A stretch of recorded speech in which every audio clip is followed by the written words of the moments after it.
बिस्मिल्लाहिर्रहमानिर्रहीम। अच्छा बेटा, आज जो हम टॉपिक स्टार्ट करने वाले हैं ये हमारा मार्जिनल कॉस्टिंग का नेक्स्ट टॉपिक है। इससे पहले हम लोगों ने मार्जिनल और एब्जॉर्प्शन की इनकम स्टेटमेंट बनाना सीख ली थी, राइट। अंडर ओवर एब्जॉर्प्शन वगैरह सारी चीज़ें हम लोगों ने देख ली थी। अच्छा एक सेकेंड, मैं इसको सही भी कर लूँ, थोड़ा सा ऊपर हुआ हुआ था। ओके, तो हम लोगों ने अब तक मार्जिनल और एब्जॉर्प्शन की इनकम स्टेटमेंट सीख ली थी। मार्जिनल कॉस्टिंग का पार्ट हमारा शुरू हो चुका है, एब्जॉर्प्शन कॉस्टिंग हमारा खत्म हो चुका है। जहां आपने उनकी प्रॉफिट स्टेटमेंट बना दी थी वो खत्म हो गया था, और जहां मार्जिनल की प्रॉफिट स्टेटमेंट बनाना शुरू कर दी थी वहां से आपका मार्जिनल स्टार्ट हो गया। अब आपका जितना पार्ट रह गया है कॉस्टिंग के अंदर, ये सारा मार्जिनल कॉस्टिंग का है। यानी मार्जिनल कॉस्टिंग या एब्जॉर्प्शन कॉस्टिंग दोनों ही इन्वेंट्री वैल्यू करने की टेक्निक्स थी। कुछ बोलते थे, एब्जॉर्प्शन बोलता था कि फिक्स्ड ओवरहेड्स को शामिल कीजिए कॉस्ट में। मार्जिनल बोलता था नहीं, सिर्फ वेरिएबल तक ही रखिएगा, फिक्स जो है वो प्रोडक्शन कॉस्ट नहीं है, इट इज पीरियड कॉस्ट। अच्छा, आज जो हम टॉपिक पढ़ने जा रहे हैं इंशाअल्लाह ताला, आज की क्लास के अंदर हम इतना बैठेंगे कि हम इस टॉपिक को करके ही उठेंगे। मजे का टॉपिक है, कॉन्सेप्चुअल टॉपिक है। आपको पता है जो चीज मैं जब मैं पढ़ा रहा होता हूँ तो मैं फिर आपको बिल्कुल उसके अंदर बिल्कुल डुबाऊंगा और उसके बाद फिर वापस बाहर निकालूंगा, तो आपको पूरे तरीके से वो समझ आ चुकी होगी बात की भाई इसके अंदर हो क्या रहा है। आज जो हम टॉपिक पढ़ने जा रहे हैं इसका नाम है ब्रेक इवन,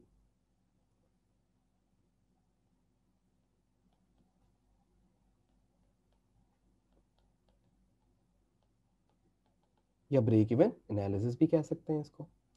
ये जो टॉपिक अभी हम पढ़ने जा रहे हैं, इस टॉपिक के अंदर बड़ी मजे की चीजें होने वाली हैं, बड़े मजे के काम होने वाले हैं। तो सबसे पहले स्टार्ट करते हैं वैसे ही जैसे मेरी आदत है पढ़ाने की, टॉपिक के नाम से। टॉपिक का नाम है ब्रेक इवन। ये ब्रेक इवन क्या होता है, सबसे पहले तो ये समझते हैं कि ब्रेक इवन क्या होता है। तो ब्रेक इवन को समझने के लिए अगर मैं आपसे बोलूं तो ब्रेक इवन कहा जाता है एट द पॉइंट जहां ऑर्गेनाइजेशन का नो प्रॉफिट और नो लॉस हो रहा हो।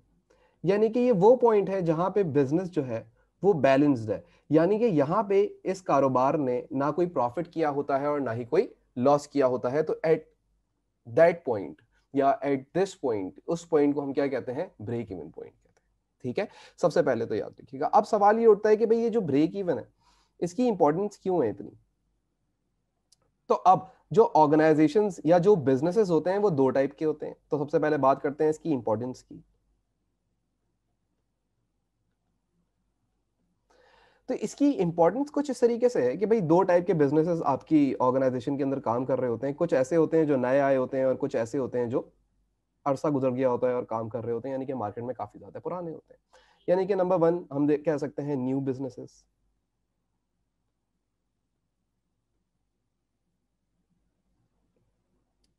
और इसी तरीके से, या इसको ऐसे कर लो न्यू बिजनेस, और इसको कर लेते हैं रनिंग बिजनेस।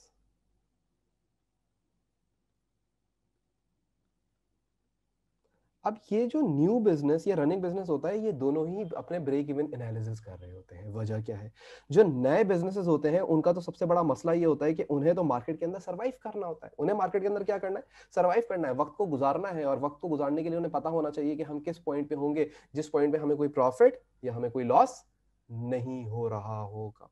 यानी कि ये सर्वाइवल के लिए ये एनालिसिस करते हैं। लेकिन जो रनिंग बिजनेसेस होते हैं उनको क्या जरूरत है, वो तो सरवाइव कर चुके, वो तो अब अपना वो पीरियड गुजार चुके जो वो मार्केट के न्यू एंट्रेंट्स थे, वो मार्केट के अंदर अभी नए आए थे। तो देयरफॉर वो क्यों इस चीज को कैलकुलेट करेंगे या क्यों एनालिसिस करेंगे ब्रेक इवन का, तो याद रखिएगा वो अपनी फाइनेंशियल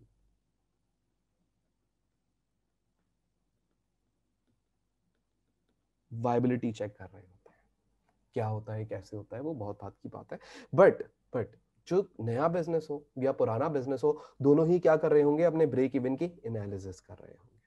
अच्छा, अब ये ब्रेक इवन के एनालिसिस किस तरीके से किए जा सकते हैं, या वो क्या सोच रहे होंगे या क्या काम करने के बारे में बात कर रहे होंगे, तो वो तमाम चीजों को समझने के लिए हम क्या करते हैं, हम एक एग्जाम्पल दिमाग में बनाते हैं और एग्जाम्पल के थ्रू सारी काम को करना स्टार्ट कर देते हैं। फॉर एग्जाम्पल मैं आपसे बोलता हूँ कि भाई आप एक एग्जाम्पल अज्यूम कर लीजिए। एग्जाम्पल को जिस तरीके से ले लीजिए कि भाई कोई आपका बिजनेस है जिसके अंदर आप कोई एक यूनिट बेचते हैं और उसकी जो सेल प्राइस है, यानी कि मैं सेल प्राइस लिख देता हूं, दैट इज $100। $100 का बिकता है, और जो उसकी वेरिएबल कॉस्ट है वो है लेट सपोज 80 ले लेते हैं। कैलकुलेटर्स निकाल लेना प्लीज। एंड हम एक और चीज अज्यूम करेंगे कि जो बिजनेस की फिक्स कॉस्ट है वो हम अज्यूम कर लेते हैं, लेट सपोज दैट इज $10,000। तो 10,000 की इसके बिजनेस की फिक्स कॉस्ट। अच्छा, अब इस एग्जाम्पल को लेके हम लोग यहाँ पे बात करना स्टार्ट करेंगे और सारी चीजों को समझना शुरू करेंगे। अच्छा, आप लोगों ने क्या करना है, सब लोगों ने कैलकुलेटर्स निकाल लेने हैं ताकि आसानी से हम लोग अच्छे तरीके से इस चीज को समझ सकें। ठीक है, चलो कैलकुलेटर्स निकाल लो जब तक तुम, मैं यहाँ पे तुम लोगों को समझाता हूँ और ब्रेक इवन क्या होता है, कैसे होता है, तो उसके बारे में बात करते हैं। कोई फॉर्मूलाज नहीं, कोई चीज नहीं। आप जब A2 में भी बैठे हुए होंगे तो कोई फॉर्मूलाज नहीं, कुछ नहीं, पहले लॉजिक, फॉर्मूला खुद ही खुद बन के आ जाएगा आपके सामने। सही, तो लॉजिकली कॉन्सेप्चुअली पढ़ने की कोशिश करेंगे चीज को। अच्छा भाई,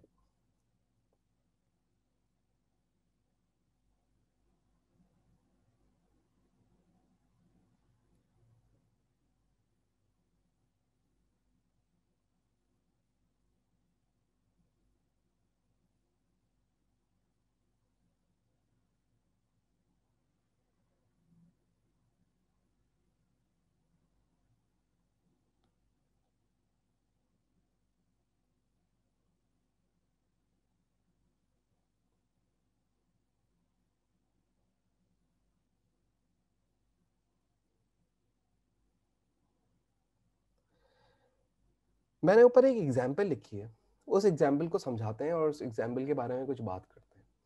सपोज कीजिए कि आपका बिजनेस है, वो एक यूनिट बेचता है। अगर हम ऐसी बात करें, वो एक यूनिट बेचता है, 1 यूनिट। तो इसका प्रॉफिट कितना हुआ होगा या इसका लॉस कितना हुआ होगा, जरा वो कैलकुलेट करके बताइए। अब आप कैलकुलेशन करेंगे तो आप बोलेंगे सर कोई टेंशन नहीं, सबसे पहले आप ये बताइए कि सेलिंग प्राइस कितनी थी, यानी कि आपने सेल्स 1 यूनिट करी, तो 1 यूनिट था कितने का, $100 की सेल्स रखता था, यानी कि $100 का बिकता था, यानी कि इसकी सेलिंग प्राइस $100 थी, तो देयरफॉर आपकी जो सेल्स बन जाएंगी सर वो भी 100 बन जाएंगी। फिर सर आप इसके अंदर से एक काम कीजिएगा, लेस कर दीजिएगा सबसे पहले तो वेरिएबल कॉस्ट को। वेरिएबल कॉस्ट, मैंने बोला अच्छा, तो तुमने मुझे बताया कि सर 1 यूनिट अगर ये बना रहे होंगे तो 1 यूनिट को बनने के लिए जो इनका खर्चा आ रहा होगा, वेरिएबल कॉस्ट मतलब direct labour, direct material, variable production overheads, उन सबको मिला के एक वेरिएबल कॉस्ट बनी हुई है। तोड़ के भी कर सकते थे, साथ में भी कर रहे हैं, कोई फर्क नहीं पड़ता। तो सर 1 यूनिट की जो इनकी वेरिएबल कॉस्ट आएगी वो आ जाएगी 80। आप एक काम कीजिएगा, इस 100 में से 80 को पहले माइनस कर दीजिएगा, आपके पास एक आंसर आ जाएगा और उस आंसर को हम कहते हैं 20, और ये होता है कंट्रीब्यूशन।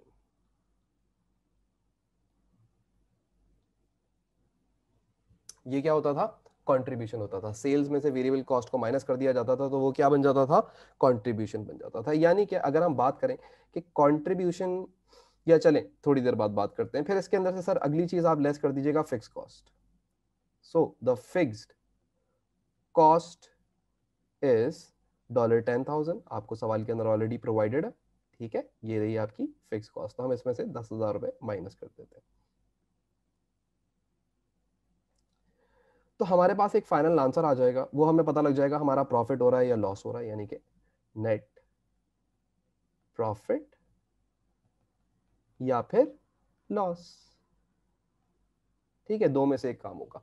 अब अगर हम कैलकुलेट करें तो यहाँ पे अगर हम देखें तो हमें प्रॉफिट हो रहा है या लॉस हो रहा है, तो हमें यहाँ पे नजर आ रहा है सीधा सीधा कि भाई आपका ये यहाँ पे सीधा सीधा लॉस हो गया, क्योंकि आपकी कंट्रीब्यूशन जो थी वो कितनी थी, ₹20 की थी, और जो आपका फिक्स कॉस्ट आया वो तो है ही ₹10,000 का। तो ये जब आप इसको सब्ट्रैक्ट कर लेंगे तो मेरे ख्याल से 9,980 का लॉस बन जाएगा। अगर हम फर्दर बात करने की कोशिश करें कि कंट्रीब्यूशन कहाँ किसे जाता, तो कंट्रीब्यूशन कहते थे how much money business have in order to contribute towards fixed cost। यही होती थी कंट्रीब्यूशन, कि बिजनेस के पास कितना पैसा है, उसने कितना पैसा बनाया या कितना पैसा बचाया या कितना प्रॉफिट किया एक यूनिट को बेच के, कि उस पैसे को ये कंट्रीब्यूट कर सके टुवर्ड्स फिक्स कॉस्ट। तो इस बार जो बिजनेस था उसका कंट्रीब्यूशन कितना आया था, अगर आप देखें तो $20 आया था, एंड फिक्स कॉस्ट कितनी थी, $100 थी। तो इसने इस $10,000 थी, $10,000 की फिक्स कॉस्ट के अंदर कितना कंट्रीब्यूट किया, $20 कंट्रीब्यूट करा। तो देयरफॉर जो इनका प्रॉफिट आया वो कितना आया, 9980 आया। मेरे ख्याल से ये इलस्ट्रेशन बड़ी इजी सी है, बड़ी सिंपल से, और मैं बिल्कुल बेस से, बिल्कुल जीरो से बात करना स्टार्ट करता हूं। तो मैंने वही किया है, मैं बिल्कुल बेस से बात कर रहा हूं ताकि आपको एक एक बात समझ आती है। फर्ज कीजिए कि आपका जो बिजनेस है वो 2 यूनिट्स बनाता है, तो अब सेल्स कितनी हो जाएंगी, सर 1 यूनिट $100 का बेचते हैं तो 2 यूनिट $200 के बेच देंगे सर, तो $200 लिख दीजिए। मैंने बोला अच्छा।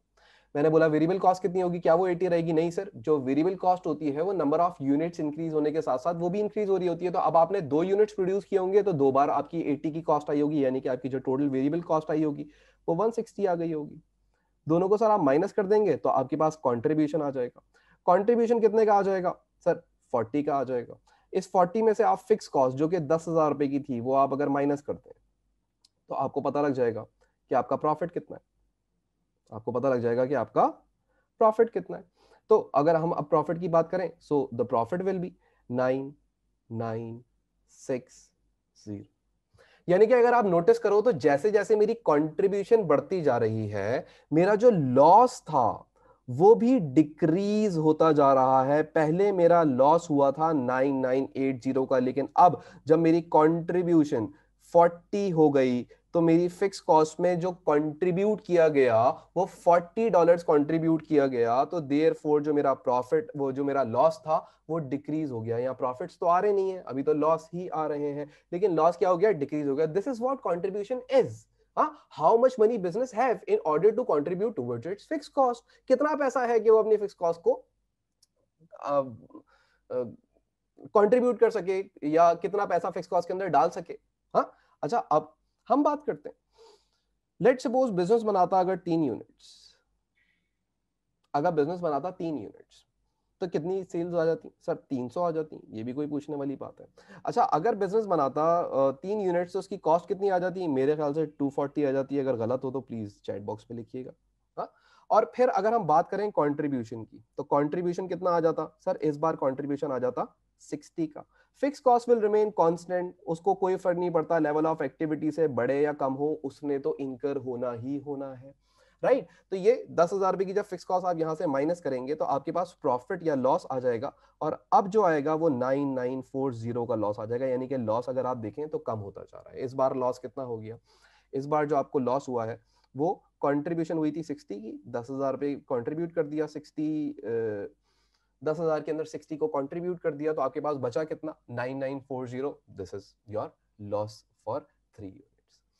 अब मैं बैठा हुआ था, मैं सोच रहा था कि यार मुझे एक बात बताओ, मैं जिंदगी भर लॉस नहीं कमाऊंगा ना, मुझे एक ना एक दिन वहां पहुंचना है जिस टाइम पे कम से कम मेरा कारोबार लॉस करना तो बंद कर दे।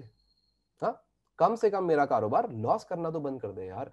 मैं ऐसा क्या करूं, मैं सोच रहा था बैठ के, मैंने बोला यार लॉस को खत्म करना है तो लॉस को खत्म कैसे किया जा सकता है। अब मैंने ये सोचा, मैंने इस तरीके से सोचा कि भाई मेरे पास जो फिक्स्ड कॉस्ट है, अब जरा सुनिएगा बात को गौर से, काम की बात कर रहा हूं। मैंने ऐसा सोचा कि मेरे पास जो फिक्स कॉस्ट है वो है $10,000 की, मुझे इस $10,000 को किसी ना किसी तरीके से कवर करना है। और ऐसी कौन सी चीज है जो मेरी इस फिक्स कॉस्ट को कवर कर सकती है, तो मुझे ये नजर आया कि जो मेरा कंट्रीब्यूशन है वो जितना ज्यादा होता जाएगा, जितना ज्यादा होता जाएगा उतना ही मेरा जो फिक्स कॉस्ट है वो कवर होता जाएगा। तो मैंने बोला यार मुझे कितना यूनिट बनाना चाहिए या कितने नंबर ऑफ यूनिट्स मुझे बनाने चाहिए कि एट दैट पॉइंट मेरा जो फिक्स कॉस्ट है वो कवर हो जाए 100%, यानी कि मेरा जो प्रॉफिट है या लॉस है वो जीरो हो जाए, कम से कम ये नेगेटिव ना आ रहा हो मेरे पास आंसर। मैंने वो सोचा, मैंने बोला यार देखो जो मेरा कंट्रीब्यूशन है $20 का, जब मैं 1 यूनिट बनाता हूं तो 20 कंट्रीब्यूट हो जाता है, 2 बनाऊंगा तो 40 कंट्रीब्यूट हो जाएगा, 3 बनाऊंगा तो 60 कंट्रीब्यूट हो जाएगा, 4 बनाऊंगा तो 80 कंट्रीब्यूट हो जाएगा, 5 बनाऊंगा तो $100 कंट्रीब्यूट हो जाएगा टुवर्ड्स माय फिक्स कॉस्ट। यानी कि मैंने ये ट्रेंड देखा कि $20 के हिसाब से कंट्रीब्यूशन इंक्रीज आ रही है हर यूनिट के ऊपर। मैंने ये बोला कि अगर मैं इसको डिवाइड कर दूं कंट्रीब्यूशन पर यूनिट से, जो कि मेरे पास 20 है, तो मेरे पास एक आंसर आ जाएगा। और वो आंसर कितना आ रहा है, अगर हम इसको डिवाइड करें तो मेरे ख्याल से हमारे पास आ जाएगा 500। ये 500 क्या है, ये 500 जो मेरे पास आंसर आया है, ये मुझे ये पता लगा है कि अगर मेरा बिजनेस 500 यूनिट्स बना लेगा और उनको बेच देगा, तो एट दैट पॉइंट मेरे बिजनेस का कोई प्रॉफिट या कोई लॉस नहीं हो रहा होगा। मैंने बोला अच्छा, पक्की बात। हाँ, क्योंकि 10,000 रुपए जब आपको बराबर करने होंगे तो हर एक यूनिट पे 20 का कंट्रीब्यूशन कमा रहे हो, तो अगर 500 यूनिट बनाओगे तो कितना कंट्रीब्यूशन कमा लोगे? 20 मल्टीप्लाई बाय 500, 10,000। यानी कि मैं इक्वल पहुंच जाऊंगा किसके? अपनी फिक्स कॉस्ट के। हाँ, इक्वल पहुंच जाऊंगा अपनी फिक्स कॉस्ट के। मैंने बोला नहीं नहीं, ऐसा हो नहीं सकता, आओ देखते हैं, इसको कैलकुलेट करके देखते हैं। मैंने बोला चलो एक काम करो, एक्टिविटी लेवल रखो 500। 500 यूनिट्स का एक्टिविटी लेवल रखते हैं। अच्छा, अब आप लोग जल्दी जल्दी से मुझे कैलकुलेट करके सारी फिगर्स बताएंगे। अगर हम सबसे पहले सेल्स की बात करें तो ये तो 50,000 हो जाएंगी सेल्स तो मेरी। हाँ, सेल्स मेरी हो जाएंगी 50,000। अच्छा, अब मेरी जो वेरिएबल कॉस्ट है वो कितनी हो जाएगी मेरे ख्याल से? 8 5 40, तो 40,000 की होनी चाहिए। कॉन्ट्रीब्यूशन मेरा कितना आ जाएगा? 10,000। मैंने ये देखा कि मेरे पास जो कंट्रीब्यूशन आया है वो कितना आया? 10,000 आया। और मुझे ये बात पहले से ऑलरेडी पता थी कि मेरी जो फिक्स कॉस्ट है वो भी कितनी है? 10,000 ही है। तो पूरा कंट्रीब्यूशन जो था वो मेरी फिक्स कॉस्ट के अंदर चला गया, यानी कि 10,000 कंट्रीब्यूट हो गया मेरी फिक्स कॉस्ट के अंदर। तो एट दैट पॉइंट या एट दिस पॉइंट मेरा प्रॉफिट कितना आ रहा होगा? जीरो, नील। मेरा लॉस कितना आ रहा होगा? जीरो, नील। तो क्या ये बात समझ आई कि यहां पे ये जो पॉइंट है, इस पॉइंट को हम कहते हैं break even point, at the time, yeah, at the point where the organization is not making any profit or any losses. Let's suppose हम यहां पे assumption ले लेते हैं कि भाई हमने बनाए 499 यूनिट्स, 499 यूनिट्स मैंने बनाए। तो अगर मैं 499 यूनिट्स बनाता तो मेरे पास जो है सेल्स मेरे पास कितने की आ जाती? मेरे पास इसमें से आप 100 रुपए माइनस कर दें तो कितने की सेल्स आएंगी, जरा मुझे बताओ।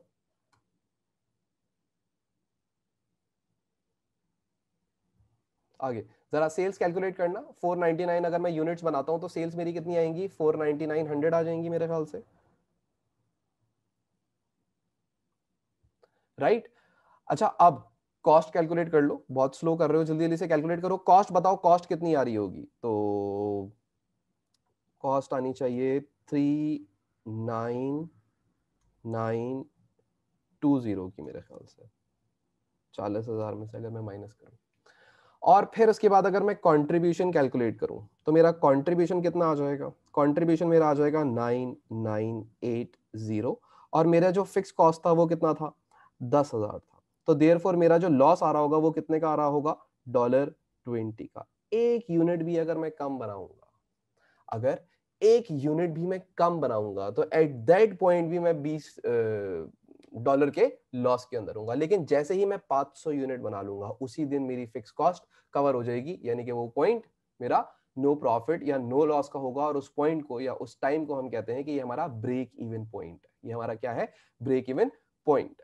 अब ये ब्रेक इवन पॉइंट आगे जाके बताऊंगा कि दो शक्लों में होते हैं। Break even point in units होता है and break even point in value होता है। अगर मैं आपको बहुत आसान अभी कर दूं तो break even point in units ये यूनिट्स है, and break even point in value ये वैल्यू है। तो आपने कुछ परेशान नहीं होना, आपने कुछ ज्यादा नहीं सोचना, लेकिन जितना कराया जा रहा है बस उतना सोचना, सिर्फ उतना सोचना, और सारी बातें तुम्हें समझ आना शुरू हो जाएंगी। लेट सपोज अगर हम बात करें कि मेरा बिजनेस 501 यूनिट्स बना देता, 501 यूनिट्स बना देता, तो फिर क्या होता? सर, मजे की बात है, हमें इतनी बात समझ आ गई कि 20 का प्रॉफिट आ जाता। अब 20 का प्रॉफिट आ जाता। क्या ये बात आप मानते हैं या नहीं मानते कि 20 का प्रॉफिट आना चाहिए? मानते हैं या नहीं मानते? सब लोग बताइएगा कि अगर मेरा बिजनेस 501 यूनिट बनाएगा तो क्या मेरा 20 का प्रॉफिट आ जाएगा या नहीं प्रॉफिट आ जाएगा? क्योंकि जो मेरी फिक्स कॉस्ट थी, हाँ, उसको कवर करने के लिए जो मेरा कंट्रीब्यूशन पर यूनिट आ रहा था वो 20 करके आ रहा था। तो जैसे जैसे मैं ज्यादा एक यूनिट बनाया था 20 का कंट्रीब्यूशन, दो बनाया 40 का, तीन बनाया 60 का, तो 501 का बनाया होगा, तो 500 के ऊपर तो मेरा प्रॉफिट या लॉस कुछ हो रहा नहीं था। तो इसका मतलब ये हो गया कि यहाँ पे जो मेरी सेल्स हुई होंगी, वो मेरी सेल्स कितनी हुई होंगी, मैं पहले अपनी सेल्स कैलकुलेट कर लेता हूँ, तो 50,100 की सेल्स हुई होंगी मेरे ख्याल से, राइट। ये बन जाएगा मेरे पास 40080 का वेरिएबल कॉस्ट, राइट। ये मेरे पास बन जाएगा जो मेरी फिक्स कॉस्ट आएगी, ये आ जाएगी, सॉरी, कंट्रीब्यूशन 10020 की, एंड जो मेरी सेल्स होंगी वो 10,000 रुपए की होंगी। तो देयरफॉर मेरा प्रॉफिट क्या हो जाएगा, $20 का हो जाएगा।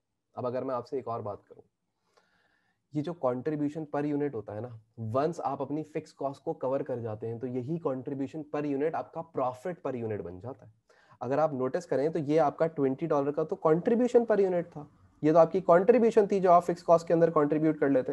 लेकिन एक दिन जब इसको कंट्रीब्यूट कर करके फिक्स कॉस्ट के बराबर पहुंच जाओगे, यानी कि जिस दिन तुम्हारी कंट्रीब्यूशन इक्वल हो जाएगी तुम्हारे फिक्स कॉस्ट के, उस दिन तो तुम ब्रेक इवन पॉइंट के ऊपर आके खड़े हो जाओगे।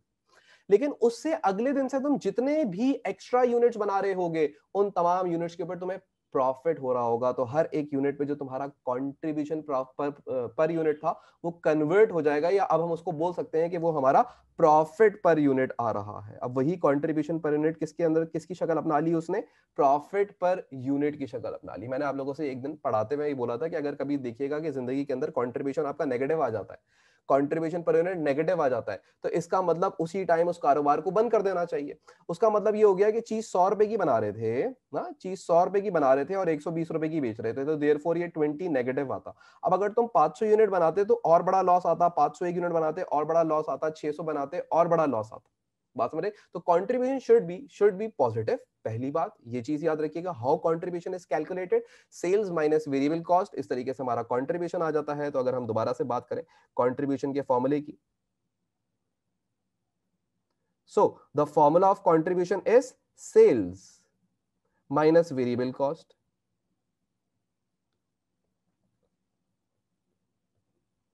Is equal to contribution.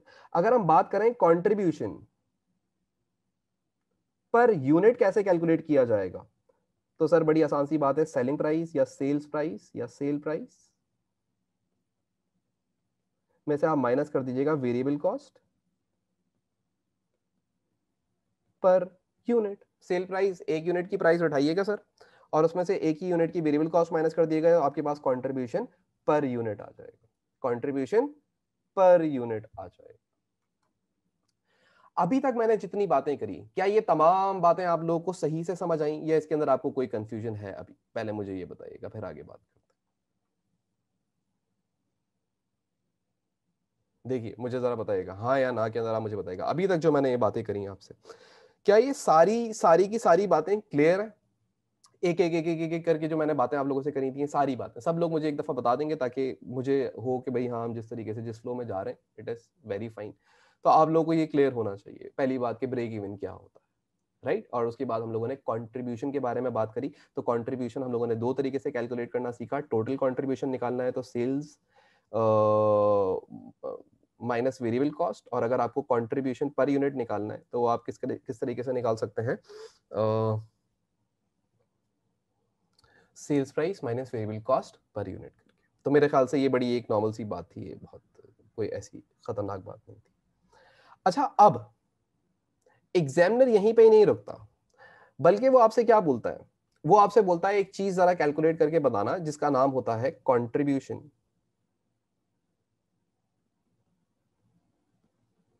Ratio.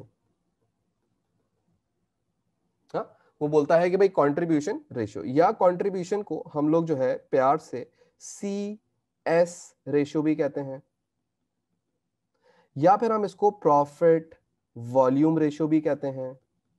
कभी बोल देगा प्रॉफिट वॉल्यूम रेशियो कैलकुलेट कर लो, कभी बोलेगा कंट्रीब्यूशन रेशियो कैलकुलेट कर लो, कभी एग्जामिनर बोल सकता है सी एस रेशियो कैलकुलेट कर लो। ये कंट्रीब्यूशन रेशियो, ये सेल्स रेशियो, ये क्या है?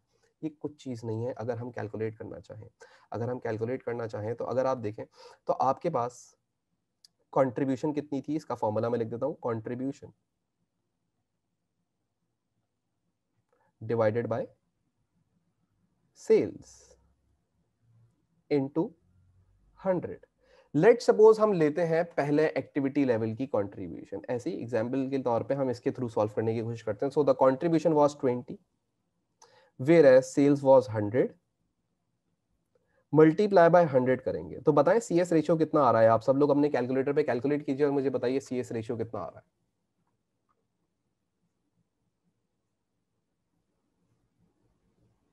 20%। सब लोग कैलकुलेट करेंगे तो सबको समझ आएगी बात कि भाई हो क्या रहा है। This is 20%। यानी कि जो सी एस रेशियो है ये आपको क्या बता रहा है, आप यहां से इस फॉर्मूले से खुद ही देख सकते हैं। सी एस रेशियो एग्जामिनर बहुत दफा बोलता है, तो सी मतलब कंट्रीब्यूशन, एस मतलब सेल्स, यानी कि contribution divided by sales into 100, आपके पास सी एस रेशियो आ जाएगा। ये आपको 20% क्या बता रहा है, आपका दिल क्या कहता है, आप सबसे पहले ये बताइए मुझे, ये 20% आपको क्या बता रहा है।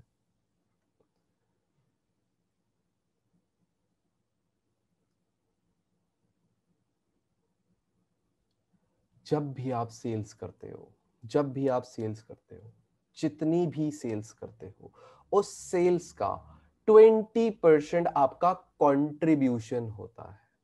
बस बिल्कुल सही पहचान, मैंने भी यही बात करी कि जब भी आप सेल्स करोगे तो उसका 20% आपका कंट्रीब्यूशन होगा। सर ये कहीं पे भी आएगा 20%, अगर हम कैलकुलेट करें तो कहीं भी 20% आएगा।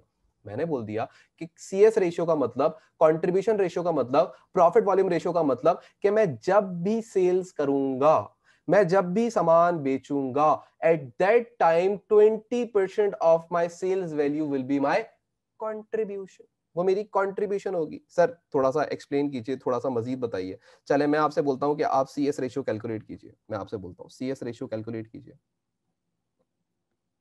सी एस रेशियो, तो पहले तो बात करेंगे फॉर्मूले की, तो फॉर्मूला तो कुछ भी नहीं है। हाँ, सीएस रेशियो का मतलब क्या होता है, मैं अपनी सेल्स पे कितना परसेंट कंट्रीब्यूशन कमाता हूं या बनाता हूं। सिंपल, तो आप इसको फॉर्मूला ना भी याद करते तो भी आप यही करते, contribution divide by sales multiply by 100, क्योंकि रेशियो है तो परसेंटेज में चाहिए होगा एग्जामिनर को, बस और कुछ नहीं है। इसका मतलब ये हो गया कि इसका फॉर्मूला सी एस यानी कि कंट्रीब्यूशन अपॉन सेल्स इनटू 100। अब हम बात करते हैं, हम लोगों ने पीछे एक और एक्टिविटी लेवल रखा था, वो कितना रखा था, डॉलर, सॉरी डॉलर बोल रहा हूं, इस वक्त एक्टिविटी लेवल हम लोगों ने क्या रखा था, 2 यूनिट्स का रखा था। तो एट द पॉइंट 2 यूनिट्स हमारी सेल्स कितने की थी, 200 की थी, और हमारा कंट्रीब्यूशन कितने का था, 40 का था। अब हम यहां कैलकुलेट करके देखें सी एस रेशियो 2 यूनिट्स पे, आप सब कैलकुलेट करेंगे। कंट्रीब्यूशन कितनी है सर, 40 है। सेल्स कितनी है सर, 200 की है क्योंकि 2 यूनिट्स बेचे हैं, मल्टीप्लाई बाय 100 कर दो, कितना आंसर आ रहा है, अब भी 20%, अब भी 20% आएगा। लेट सपोज हम बात करते हैं, हमने बनाए थे 499 यूनिट्स, राइट, हमने कितने यूनिट्स बनाए थे, 499 यूनिट्स बनाए थे। मैं बोलता हूँ सीएस रेशियो कैलकुलेट करके बताओ, तुम लोग बोलोगे सर बड़ी सिंपल सी बात है, कंट्रीब्यूशन अपॉन सेल्स, तो हम लोगों ने 499 4990, एक सेकंड रुकना, मुझे वैल्यूज याद करने दो। ओके, 9980 आपका कंट्रीब्यूशन था, तो पहले कंट्रीब्यूशन लिख लेते हैं, 9980 डिवाइडेड बाय सेल से डिवाइड करेंगे, सो द सेल्स वर, याद रखिएगा अब जब आपने सीएस रेशियो निकालना है तो जो एक्टिविटी लेवल ले रहे हैं उसी का ही कंट्रीब्यूशन और उसी की सेल्स लीजिएगा। अब ये मत बोलिएगा सर ये 998 ले लें और ये 300 ले लें तो कोई फर्क पड़ेगा, जाहिर सी बात है, जाहिर सी बात है। अच्छा भाई, तो आंसर कितना आएगा, 9980 डिवाइडेड बाय 49900, तो यहाँ पे लिख लेते हैं 49900, 49900 इनटू 100। सब लोग कैलकुलेट करें और आंसर बताएं कि सीएस रेशियो जब आपने 499 यूनिट्स या एक्टिविटी लेवल के ऊपर निकाला, यानी कि आपने जब 499 यूनिट्स के ऊपर इसको कैलकुलेशन करी, तो भी आपका आंसर कितना आ रहा है, 20% ही आ रहा है। यानी कि याद रखिएगा सीएस रेशियो कभी भी चेंज नहीं होता। अनटिल एंड अनलेस, ये कब चेंज हो सकता है? ये किसी भी लेवल ऑफ एक्टिविटी पे आप बैठे हैं और खेलते रहे पूरा दिन, 500 unit, 501 unit, 600 unit, 700 unit, 50,000 crore unit, सब आप जितना खेलना चाहें आप इसके ऊपर खेल सकते हैं। लेकिन ये कब चेंज हो सकता है कंट्रीब्यूशन पर यूनिट? सिर्फ तब चेंज हो सकता है जब किसी एक एक्टिविटी लेवल के ऊपर आपकी या तो सेलिंग प्राइस या वेरिएबल कॉस्ट के अंदर चेंज आ जाए। और ब्रेक इवन की एक लिमिटेशन है कि जब हम सवाल सॉल्व कर रहे होते हैं तो ये अजम्पशन ली जाती है, ये अज्यूम किया जाता है कि आपकी जितनी भी वैल्यूज हैं वो सारी कांस्टेंट है, आपकी सेल्स प्राइस भी कांस्टेंट है, आपकी वेरिएबल कॉस्ट भी कांस्टेंट है। बच्चा अक्सर मुझसे ये पूछता है कि सर अगर आप 1 यूनिट खरीद रहे थे तो वो आपको बनाने के लिए 80 रुपए की कॉस्ट आ रही थी, अगर आप ज्यादा यूनिट्स बनाते तो जाहिर सी बात है आपको सस्ता पड़ता सामान, बिल्कुल सस्ता पड़ता। लेकिन जब ब्रेक इवन एनालिसिस किया जा रहा होता है तो ये अजम्पशन ली जाती है, ये एक इसकी लिमिटेशन भी है, ये एक अजम्पशन ली जाती है कि तमाम वैल्यूज जो है वो क्या रहेंगी, कांस्टेंट रहेंगी। तो ये जितना मैंने अभी यहाँ पे 1 unit, 2 unit, 3 unit, 499 unit, 500 unit, 501 unit, ये जितने यूनिट्स पे बात करी है यहाँ पे जो वैल्यूज थी वो कांस्टेंट थी। तो ये आपने जब सवाल भी सॉल्व करना होगा तब भी ये क्या होंगी, ये वैल्यूज क्या रहेंगी, कांस्टेंट रहेंगी। तो इसके अंदर तो आपको कोई मसला नहीं होने वाला, या इसके अंदर ये जो तमाम बातें हम लोगों ने यहाँ पे करी हुई हैं इसके अंदर तो कोई टेंशन आपको नहीं होने वाली है। अच्छा भाई, अभी तक हम लोगों ने बात करी, अभी तक हम लोगों ने, मैं यहाँ पे कुछ लिखना चाहता हूँ। अभी तक हम लोगों ने बात करी, नंबर 1 हमने ये सीखा कि कंट्रीब्यूशन क्या होती है या कैसे कैलकुलेट होती है। तो हमें ये पता लगा कि सेल्स में से जब हम वेरिएबल कॉस्ट को माइनस कर देंगे तो हमारे पास कंट्रीब्यूशन आ जाएगी। दूसरी चीज अब तक हम लोगों ने ये पढ़ी कि कंट्रीब्यूशन पर यूनिट अगर निकालना हो तो कैसे निकालेंगे? तो सर आप सेल्स प्राइस यानी कि पर यूनिट ले लीजिएगा और इसमें से वेरिएबल कॉस्ट पर यूनिट को माइनस कर दीजिएगा तो कंट्रीब्यूशन पर यूनिट आपको पता लग जाएगी। और अगर मैं आपसे बोलूं कि आपने तीसरी चीज जो अब तक सीखी है वो क्या सीखी है, आपने सीखा है C S ratio. C S ratio, और ये सी एस रेशियो कैसे कैलकुलेट होता है? सर सी एस आपने खुद ही बता दिया, कंट्रीब्यूशन अपॉन सेल्स, और ये परसेंटेज में आता है, कंट्रीब्यूशन अपॉन सेल्स इनटू 100। ये इस तरीके से कैलकुलेट होगा। और इसका मतलब भी सर हमें समझ आ गया है कि हम अपनी सेल्स पे कितना परसेंट कंट्रीब्यूशन कमाते हैं। हाँ, हम अपनी सेल्स पे, ये contribution as a percentage of sales है ना, यानी कि हम अपनी सेल्स पे कितना कंट्रीब्यूशन कमाते हैं।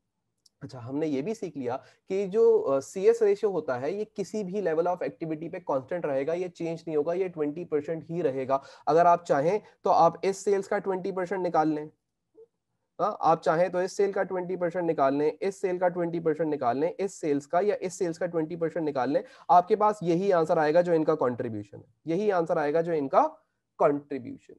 तो कंट्रीब्यूशन पर यूनिट, ये सॉरी सी एस रेशियो, हाँ, कंट्रीब्यूशन टू सेल्स रेशियो, वो किसी भी लेवल ऑफ एक्टिविटी पे कांस्टेंट रहता है, वो चेंज नहीं होता, चेंज हो सकता है। लेकिन कब चेंज हो सकता है? वो सिर्फ तभी चेंज होगा जब सेलिंग प्राइस या वेरिएबल कॉस्ट के अंदर कोई ना कोई फर्क आए। राइट?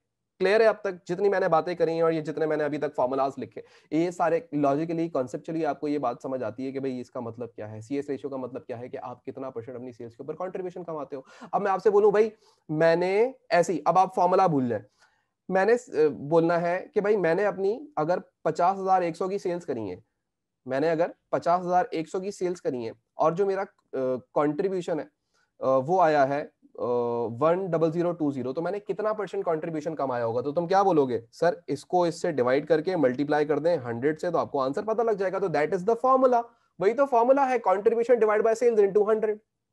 बात समझ रहे हो? जितनी भी चीजें हम पढ़ रहे होंगे, जितने भी काम हम लोग कर रहे होंगे, वो तमाम के तमाम काम जो है आपके बिना फॉर्मूले के सॉल्व हो रहे होंगे अगर आपका कॉन्सेप्ट क्लियर है, अगर आपकी बातें तमाम जो जितनी भी हम बातें की हैं यहाँ पे, जो मैंने सारी बातें लिखी हुई हैं, ये सारी अगर आपको क्लियर है तो आपको समझ आ जाए।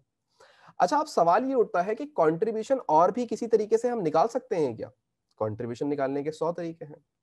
मैं अगर आपसे बोलूं, मैं इसका कलर चेंज करता हूं अब और इधर लिखता हूं 1, मैं बोलता हूं कि मुझे सी एस रेशियो निकालना है।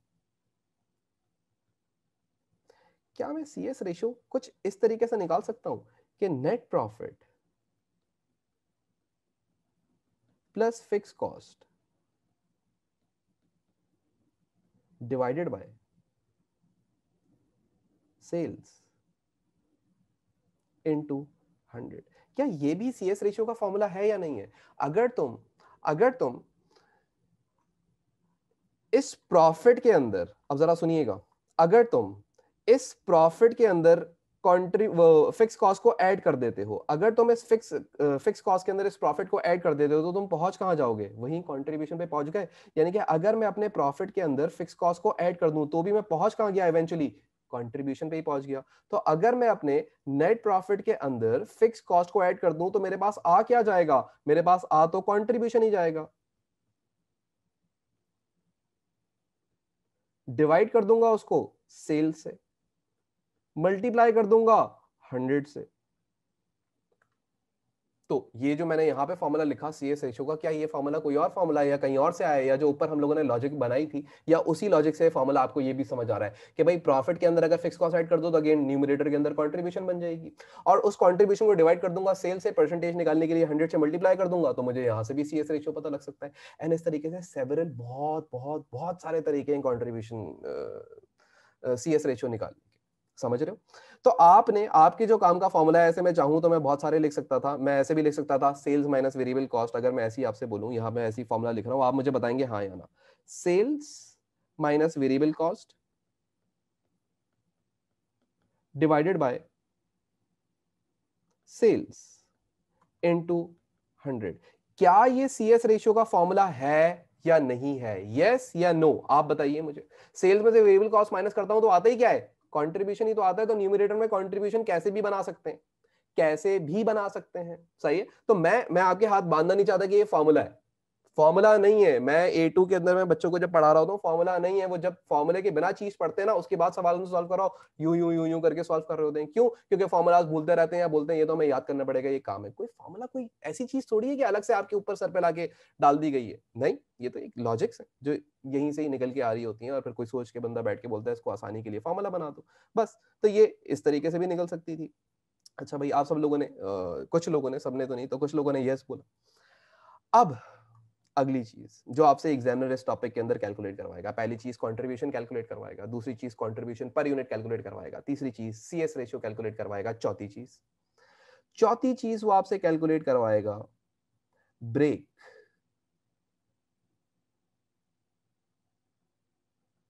Even point.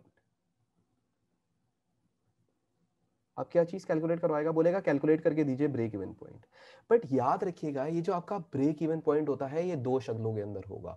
कभी कभी एग्जामिनर आपसे बोलेगा break even point and value calculate करके दे दीजिए, और कभी कभी बोलेगा break even point in units calculate करके दे दीजिए। यानी कि जो आपका ब्रेक इवन पॉइंट कैलकुलेट होकर आपके पास आने वाला है, यानी कि जो मैं यहाँ पे अब आपको कैलकुलेशन करवाने वाला हूँ, वो दो तरीके से कैलकुलेशन हो रही होंगी। यानी कि एक break even point in units, चलो मैं इसको यूनिट्स पूरा लिख देता हूं, and break even point in value. कभी कभी एग्जामिनर बोलेगा calculate break even point in dollars, कभी कभी एग्जामिनर बोलेगा, मैं शायद थोड़ा सा गंदा लिख रहा हूँ, शायद साफ नजर ना आ रहा हूँ, मैं ऐसे कर देता हूँ इसको।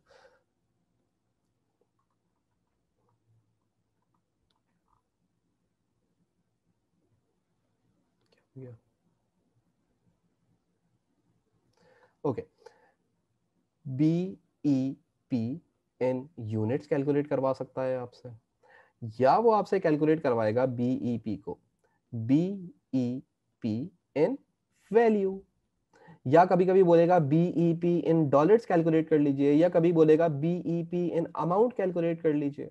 यानी कि दो ही तरीके से BEP कैलकुलेट करवाएगा, या तो इन यूनिट्स फॉर्म, या फिर इन वैल्यू फॉर्म, अमाउंट फॉर्म, या डॉलर फॉर्म। उनका मतलब सेम ही होता है, कोई अलग मतलब नहीं होने वाला, या कोई अलग बात नहीं होने। अच्छा, अब सवाल ये उठता है, ये BEP कैसे निकलेगा? मैं एक बात बताऊं, हम ऑलरेडी निकाल चुके हैं। अब बहुत सारे लोगों के दिमाग में आ गया होगा, हाँ यार ये तो अभी हम लोगों ने पीछे ये काम किया है। फॉर्मूला पढ़ के चीज नहीं समझी, चीज समझ के फॉर्मूला पढ़ा है। अच्छा, मैंने BEP निकालने के लिए क्या सोचा था? मैंने बोला था कि मेरे पास एक यूनिट के ऊपर कंट्रीब्यूशन आता है $20 का, तो मुझे कितना यूनिट बनाना पड़ेगा कि मैं अपनी फिक्स कॉस्ट को कवर कर जाऊं। वो पॉइंट क्या होगा? जिस टाइम पे मेरा कंट्रीब्यूशन और फिक्स कॉस्ट बराबर हो जाएगी, उसको ब्रेक इवन पॉइंट कहा जाता है, पहली बात। हाँ, ये बात तो आप समझते हो ना कि जो पॉइंट जहां पे मेरा कंट्रीब्यूशन बराबर हो जाए फिक्स कॉस्ट के, वहां पे मेरा प्रॉफिट नील हो जाएगा। And break even point is the thing जिसे हम कहते हैं कि वो कब आता है, वो पॉइंट कब आता है, वो पॉइंट ही तब आता है जब आपका कोई बिजनेस प्रॉफिट या लॉस ना कर रहा हो। तो मैंने पीछे ये सोचा था कि मेरी जो फिक्स कॉस्ट है वो 10,000 रुपए की है और मैं हर एक यूनिट पे कितना कितना कंट्रीब्यूशन कमाता हूँ, $20 का कंट्रीब्यूशन कमाता हूँ। तो देयरफॉर इसका मतलब ये मुझे समझ आया कि अगर मुझे break even point in units निकालना हो तो मैं उसको किस तरीके से निकाल सकता हूँ, BEP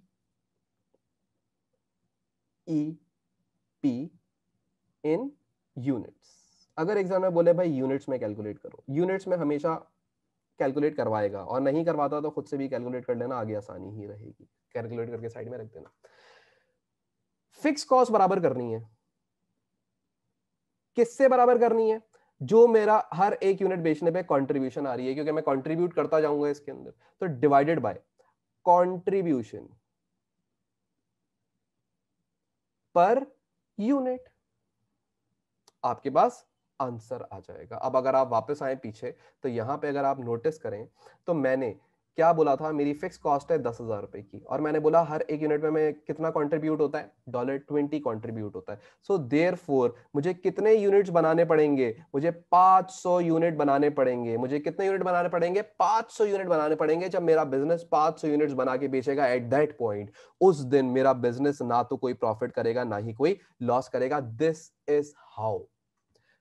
is how we calculate break even point in unit. So यहां पे जो हमारा break even point in unit था वो कितना था, 500 था। दूसरी चीज वो तुमसे क्या कैलकुलेट करवा रहा है, देखो, break even point in value, वो सेल्स की वैल्यू बता दो एट दैट पॉइंट जहां पे आपका ना तो प्रॉफिट हो रहा हो ना लॉस हो रहा हो। यानी कि एग्जामिनर क्या बोलता है, सेल्स की वो वैल्यू कैलकुलेट करके बता दो, सेल्स की वो वैल्यू कैलकुलेट करके बता दो तुम्हारा जिस पॉइंट पे तुम्हारा ना कोई प्रॉफिट ना कोई लॉस हो रहा हो। तो भाई बड़ा सिंपल सा ही फॉर्मूला होगा। क्या फॉर्मूला बनता है, BEP वैल्यू। क्या फॉर्मूला बनेगा, जरा सुनिएगा। मुझे अगर ये पता हो, मैं पीछे कैलकुलेट कर चुका हूं कि मेरे पास BEP यूनिट्स कितने हैं, वो कितने थे, मेरे पास थे 500 यूनिट्स। उसको अगर मैं मल्टीप्लाई कर दूं, क्योंकि वो कौन सी वैल्यू मांगता है, सेल्स की वैल्यू मांगता है, वो सेल्स का पॉइंट बताओ जिस टाइम पे कोई प्रॉफिट या लॉस ना हो रहा हो, तो मल्टीप्लाई मुझे किससे करना पड़ेगा, सेलिंग प्राइस से, सेलिंग प्राइस से। So the selling price was 100। तो जरा कैलकुलेट करके बताओ कितना वैल्यू आ रहा है, 50,000। यानी कि जब मेरा बिजनेस 50,000 की सेल्स करेगा, जब मेरा बिजनेस 50,000 की सेल्स करेगा, एट दैट पॉइंट मेरा ब्रेक इवन पॉइंट होगा। वो पॉइंट क्या होगा, मेरा ब्रेक इवन पॉइंट होगा। तो यानी कि इसका मतलब हमें ये समझ आया कि एग्जामिनर हमसे दो तरीके से ब्रेक इवन पॉइंट कैलकुलेट करवाएगा। वो हमसे कैलकुलेट करवाएगा break even point in units and break even point in value. मुझसे दो तरीके से वो कैलकुलेट करवा रहा होगा। अच्छा भाई, ब्रेक इवन पॉइंट वैल्यू को कैलकुलेट करने का एक और भी तरीका हो सकता है। अब ये आपके ऊपर डिपेंड करता है आप कितने तरीके सोचते हैं। मैं जितने तरीके सोचूंगा, मैं उसमें से आपको शायद 10% तरीके बताऊंगा, क्योंकि सारे बताने बैठ गया तो फिर जाहिर सी बात है अगले मई जून में हम पेपर दे रहे होंगे। अच्छा जी, याद रखिएगा, इसका एक और फॉर्मूला ये बन सकता है, fix cost divided bye contribution per unit multiply by selling price. है सर, ये क्या बात कर दी है आपने। देखो बेटा, अगर मैं फिक्स कॉस्ट को डिवाइड करता था कंट्रीब्यूशन पर यूनिट से, तो क्या मेरे पास BEP per unit, BEP in units आ जाते थे। हाँ, तो अगर मैं फिक्स कॉस्ट को डिवाइड कर दूंगा कंट्रीब्यूशन पर यूनिट से, तो बीईपी इन यूनिट अगेन आ जाएंगे मेरे पास। और उसको मैं अगर मल्टीप्लाई कर दूं सेलिंग प्राइस से, तो क्या अब भी मेरे पास वही आ जाएगा। आप करना चाहें तो करके देखिए। आपकी फिक्स कॉस्ट कितनी थी, the fix cost was 10,000 in the question, right. Contribution per unit was $20, multiply by selling price was 100। बेटा जरा कैलकुलेट करो और बताओ आंसर कितना आ रहा है। सब लोग कैलकुलेट करें, सेम आंसर आ रहा है, बिल्कुल सही, बिल्कुल सही, 50,000। तो अब आप बीईपी ऐसे भी कैलकुलेट कर सकते हैं, बीईपी वैसे भी कैलकुलेट कर सकते हैं। यानी कि अगर हम अब इनके दोनों के फॉर्मूलाज यहाँ पे लिख लें, ब्रेक इवन पॉइंट, तो हम यहाँ पे लिखते हैं 4 का 1, BEP इन यूनिट्स, तो कैसे निकलेगा, fix cost divided bye contribution per unit. और नंबर 2, एग्जामिनर बोलेगा आपसे कैलकुलेट कीजिए बीईपी इन वैल्यू। तो वो आप कैसे कैलकुलेट कर सकते हैं सर? आपने उसके दो तरीके बताए थे। एक तरीका आपने बताया था कि भाई आप बीईपी इन यूनिट जो आपके पास पहले कैलकुलेट हुए होंगे, बीईपी इन यूनिट जो आपके पास कैलकुलेट हुए होंगे, उसको मल्टीप्लाई कर दीजिएगा सेलिंग प्राइस से, उसको मल्टीप्लाई कर दीजिएगा सेलिंग प्राइस, तो आपके पास बीईपी इन वैल्यू आ जाएगा। या सर एक और तरीका भी है कि अगर आपने बीईपी इन यूनिट्स नहीं निकाले हुए, तो फिर आप क्या करेंगे, फिक्स कॉस्ट को डिवाइड कर देंगे कंट्रीब्यूशन पर यूनिट से, तब भी आपको बीईपी ही निकालना पड़ा। तो मैंने तुम्हें पहले भी क्या बोला था, break even point in units जो है वो पहले से ही निकाल के साइड में रख देना, तो आपको आसानी हो जाएगी, आपको मजीद दोबारा से कैलकुलेट नहीं करना पड़ेगा। वरना यहाँ पे जो मैंने दूसरा फॉर्मूला कराया है, इसके अंदर ही तुमने क्या करा है, यही बात तो लिखी है, यानी कि यही चीज तो कैलकुलेट करिए पहले, तो यही चीज कैलकुलेट करनी पड़ेगी। क्या अभी तक जो मैंने तुम लोगों से बातें करी हैं, क्या वो बातें तुम लोगों को समझ आई हैं या नहीं समझ आई हैं? सबसे पहले तो मुझे ये बता दो, सब लोग मुझे बताएं कि जो अभी तक मैंने आप लोगों से बातें करी हैं, क्या आप लोगों को वो सब समझ आए हैं या नहीं समझ आए हैं? सब लोगों को सब कुछ समझ आ गया? ठीक है, तो इट मींस कि अभी तक हम बड़ा क्लियर जा रहे हैं, स्टेडी जा रहे हैं। अभी तक हम लोगों ने contribution per unit, CS ratio, BEP in units and BEP in value हम लोग कैलकुलेट करना सीख चुके हैं, लॉजिक वाइज। देख ले जी, यहां तक क्लियर है, यहां तक कोई मसला नहीं है, डन। अब बात करते हैं अगली चीज की, जिसे कहते हैं हम टारगेट प्रॉफिट।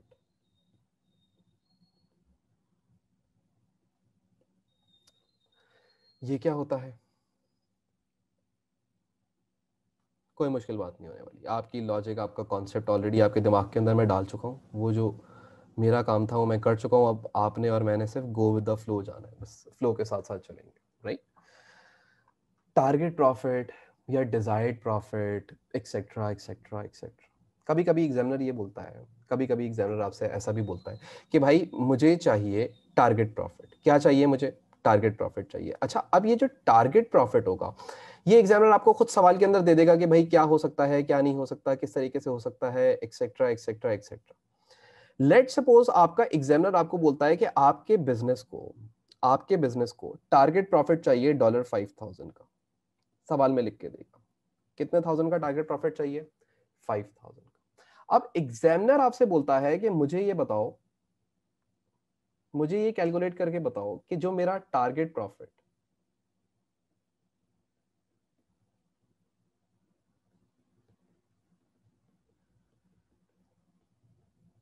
इन वैल्यू है वो किस तरीके से निकलेगा। या मुझे ये कैलकुलेट करके बताओ कि मेरा जो टारगेट प्रॉफिट है, एक सेकेंड रुकना, टारगेट प्रॉफिट है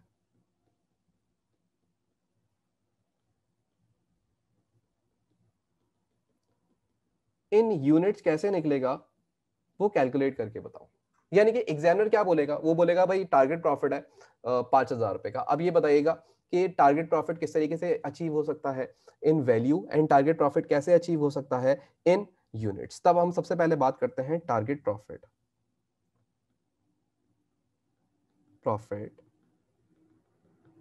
इन, लेट सपोज बात करते हैं वैल्यू, या चलो पहले बात करते हैं यूनिट्स की, ताकि मैं आपको आसानी से समझा सकूं। टारगेट प्रॉफिट इन यूनिट्स आप कैसे निकालेंगे? सबसे पहले आपको ये पता होना चाहिए कि मुझे प्रॉफिट कमाना है कितना, 5,000 का प्रॉफिट कमाना है। मैं सोच रहा हूं मुझे कितने का प्रॉफिट कमाना है, $5,000 का प्रॉफिट कमाना है। लेकिन ये $5,000 का प्रॉफिट कमाने से पहले मुझे $10,000 की फिक्स कॉस्ट है वो भी कवर करनी है। ये 5,000 का प्रॉफिट कमाने के लिए 10,000 की पहले, इससे पहले एक फिक्स कॉस्ट है, मुझे वो भी कवर करनी है। यानी कि मैं इन दोनों को तो आपस में ऐड कर दूंगा और फिर इसको डिवाइड करूंगा कंट्रीब्यूशन पर यूनिट से, यानी कि 20 जो कि मेरा हर एक यूनिट का कंट्रीब्यूशन था। तो अब आप मुझे ये बताइए कि मैं कितने यूनिट्स बनाऊंगा कि जिस टाइम पे मुझे 5,000 का प्रॉफिट हो रहा होगा। जरा बताइए कैलकुलेट करके, मैं कितने यूनिट्स बनाऊंगा जब मुझे 5,000 का प्रॉफिट हो रहा होगा, जरा बताइए। जब मुझे 5,000 का प्रॉफिट हो रहा होगा, तो बताइए कितने यूनिट्स बनाऊंगा? 10,000 प्लस 5,000, 15,000 डिवाइड बाई 20, तो कितना आंसर आ रहा है आपके कैलकुलेटर्स के ऊपर? 750। इसका मतलब मैं अगर 750 यूनिट्स बनाता हूं, एट दैट पॉइंट बना के बेचूंगा, एट दैट पॉइंट मेरा प्रॉफिट कितना आ जाएगा? 5,000 का आ जाएगा। सर थोड़ा सा और, अगर मैं आपसे बोलूं मैं 750 यूनिट बेचता हूं, तो मेरी सेलिंग प्राइस कितनी है? मेरी सेलिंग प्राइस वाज $100, राइट? तो अब $100 को अगर हम मल्टीप्लाई करते हैं 750 से, तो 75,000 आ जाएगा answer. So the sales are 75,000। मानते हैं या नहीं मानते? मेरी वेरिएबल कॉस्ट कितनी आ जाएगी? सर हर एक यूनिट पे 80 आ रही थी। बेटा जरा कैलकुलेट करना, 80 मल्टीप्लाई बाय 750 कितना होता है? मुझे नहीं पता, जरा कैलकुलेट करके बताओ कितना आ रहा है।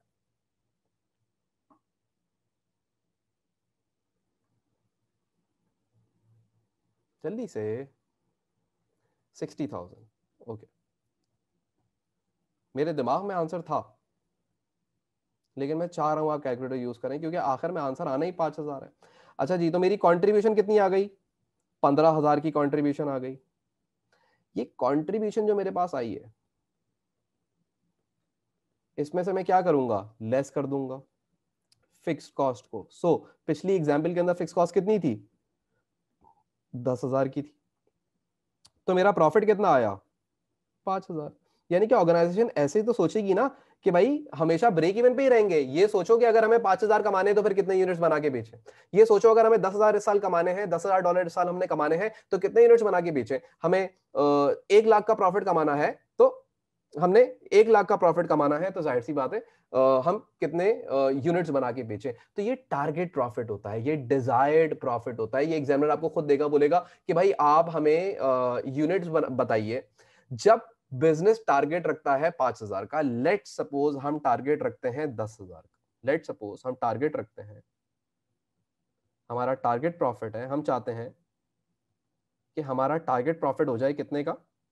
$10,000 का। तो अब सवाल ये उठता है कि मुझे टारगेट प्रॉफिट इन यूनिट्स अगर मुझे निकालना हो, या मुझे ये सोचना हो कि मैं कितने यूनिट्स बनाऊंगा कि एट दैट पॉइंट मेरा प्रॉफिट 10,000 हो जाए, तो यानी कि मैं क्या करूंगा यहां पे? मैं बोलूंगा पहले तो ये बताओ फिक्स कॉस्ट कितनी है, उसके अंदर मैं ऐड कर दूंगा टारगेट प्रॉफिट, डिवाइड कर दूंगा उसको कंट्रीब्यूशन पर यूनिट से।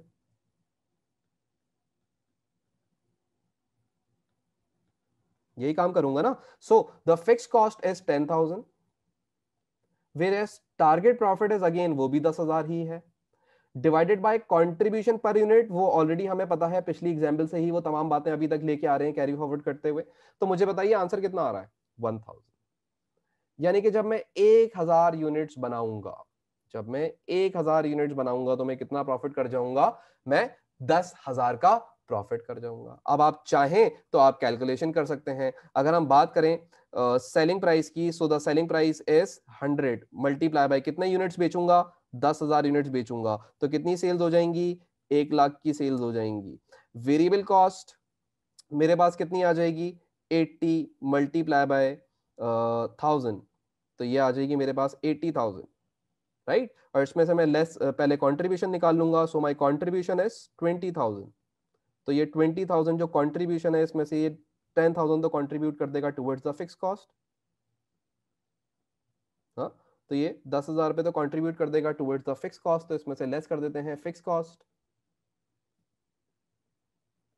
सो आंसर कितना आ जाएगा? तुम्हारा डिजायर्ड प्रॉफिट जो तुम्हें चाहिए था वो अचीव हो रहा है कितने यूनिट्स पे? 1,000 यूनिट्स पे 10,000 का डिजायर्ड प्रॉफिट, ये तुम्हारा प्रॉफिट आ जाएगा। डन, क्लियर है? अब जहां हम लोगों ने इतनी बात कर ली, तो मजीद अगर हम बात करें कि टारगेट प्रॉफिट इन वैल्यू भी तो एग्जामिनर बोल सकता है कैलकुलेट करने को। टारगेट प्रॉफिट इन वैल्यू कैसे कैलकुलेट होगा, या इसको तुम कैसे कैलकुलेट कर सकते हो इन वैल्यू के अंदर? क्या, लेट सपोज अगर मेरा टारगेट प्रॉफिट है $5,000, $5,000, तो 5,000 का प्रॉफिट करने के लिए मुझे यूनिट्स कितने बनाने थे? किसी को याद है? हाँ सर, 750 यूनिट्स बनाने थे। कितने यूनिट्स बनाने थे? 750 यूनिट्स बनाने थे। पहले उसने क्या बोला था? पहले उसने बोला था कि आप target profit in units calculate करके बता दीजिए। और अब वो बोल रहा है target profit in value calculate करके बता दीजिए, यानी कि कितना सेल्स करोगे, कितना सामान बेचोगे या कितनी रुपए की सेल्स करोगे एट दैट पॉइंट तुम्हारा 5,000 का प्रॉफिट आ जाए। एट दैट पॉइंट तुम्हारा 5,000 का प्रॉफिट आ जाए तो हमें पता है हमारा आंसर 75,000 ही आना है, हमारा आंसर 75,000 ही आना है। ये सेम ब्रेक इवन वाला ही चक्कर चल रहा है, बट इसके अंदर बस हम टारगेट प्रॉफिट को ऐड कर देते हैं। अगर तुम्हें पता हो ब्रेक इवन का फॉर्मूला क्या था, so the break even formula ये था कि cost, fix cost divide by contribution per unit, हाँ, divide by contribution per unit. यहां पे हम ऐड क्या कर रहे हैं, एक एक्स्ट्रा चीज, टारगेट प्रॉफिट। सिंपल, बाकी पूरा फॉर्मूला तो ब्रेक इवन वाला ही है, काम भी वही हो रहा है। तो इसका मतलब ये हो गया कि मैं इधर क्या करूंगा, target profit units multiply by selling price, right. Target profit unit कितने हैं, 5,000 यूनिट्स के ऊपर 750 यूनिट्स, इसको मल्टीप्लाई करो सेलिंग प्राइस से, दैट इज 100, तो कितना आंसर आ जाएगा, 75,000। अगर एग्जामिनर आपसे बोल देता target profit in value calculate कीजिए, सही है, और वो आपको कहता है कि हमारा जो टारगेट प्रॉफिट है वो है लेट सपोज 10,000 का, तो आप कैसे कैलकुलेट करते, आप अगेन बोलते कि भाई टारगेट प्रॉफिट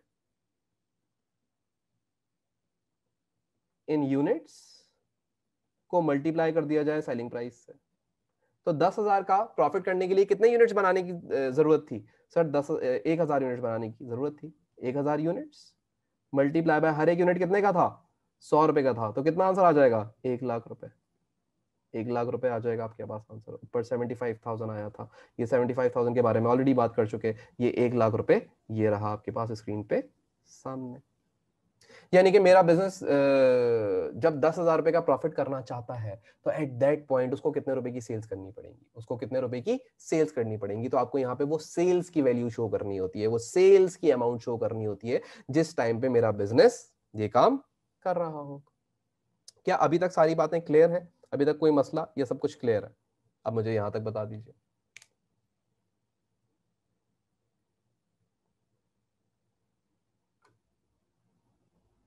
क्लियर है यहां तक सारी बातें?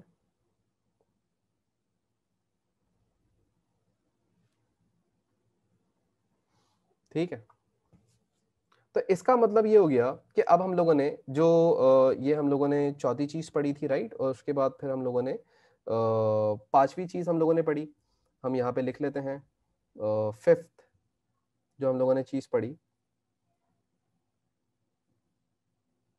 टारगेट प्रॉफिट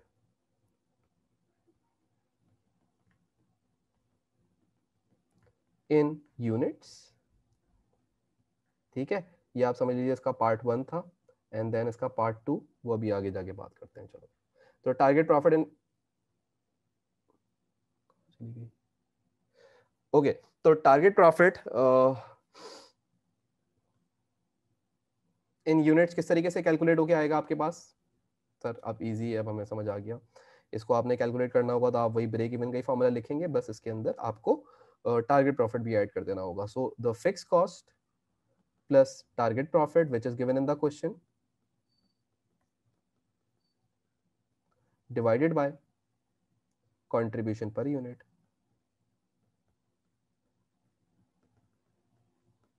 और इसी तरीके से 5 का सेकंड फॉर्मूला, कभी कभी एग्जामिनर बोलेगा target profit in value calculate करें, तो आपने उसको कैलकुलेट करने के लिए क्या है, पहले आपको पता होना चाहिए कि टारगेट प्रॉफिट इन यूनिट्स कितना है, और उसको फिर मल्टीप्लाई कर दीजिएगा सेलिंग प्राइस से। कॉपी कर लीजिए सारी चीजें यहां तक, फिर आगे बात करेंगे।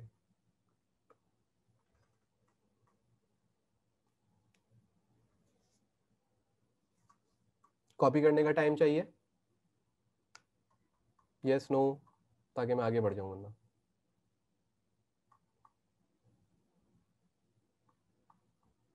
बेटा कॉपी करने का टाइम टाइम चाहिए। ये वाला पेज कॉपी है, और प्लीज स्क्रीनशॉट लेके नहीं रखना अपने पास, जब तक लिखोगे नहीं तब तक दिमाग में नहीं चलेगा।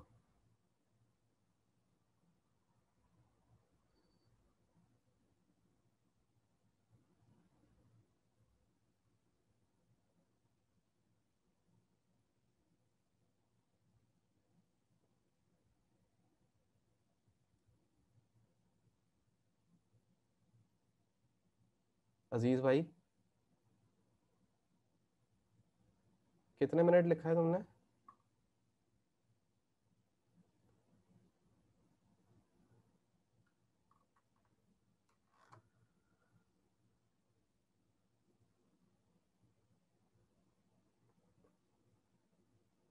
तुम्हारे पास कैलकुलेटर है? Do you have calculator?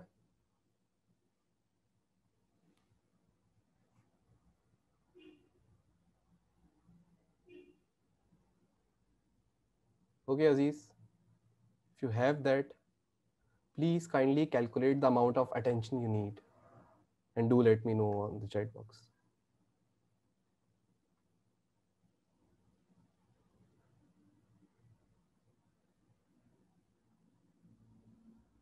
करो करो, नहीं नहीं करो। कितनी चाहिए कैलकुलेट करके तुम मुझे अब तक बताओ। बाकी लोगों ने कॉपी कर लिया है?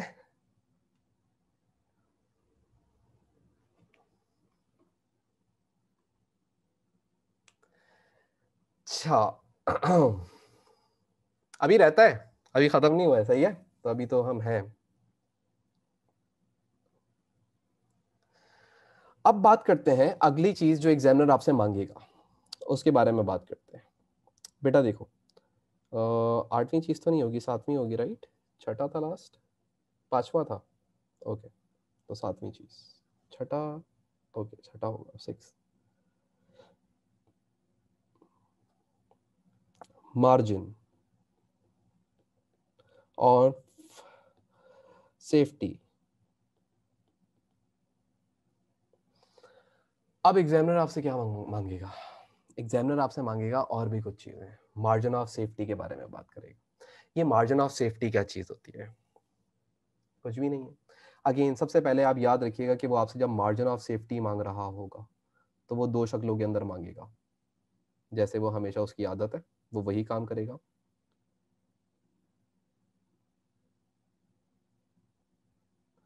पहले वो आपसे बोलेगा मार्जिन ऑफ सेफ्टी कैलकुलेट करके बताइए, मार्जिन सेफ्टी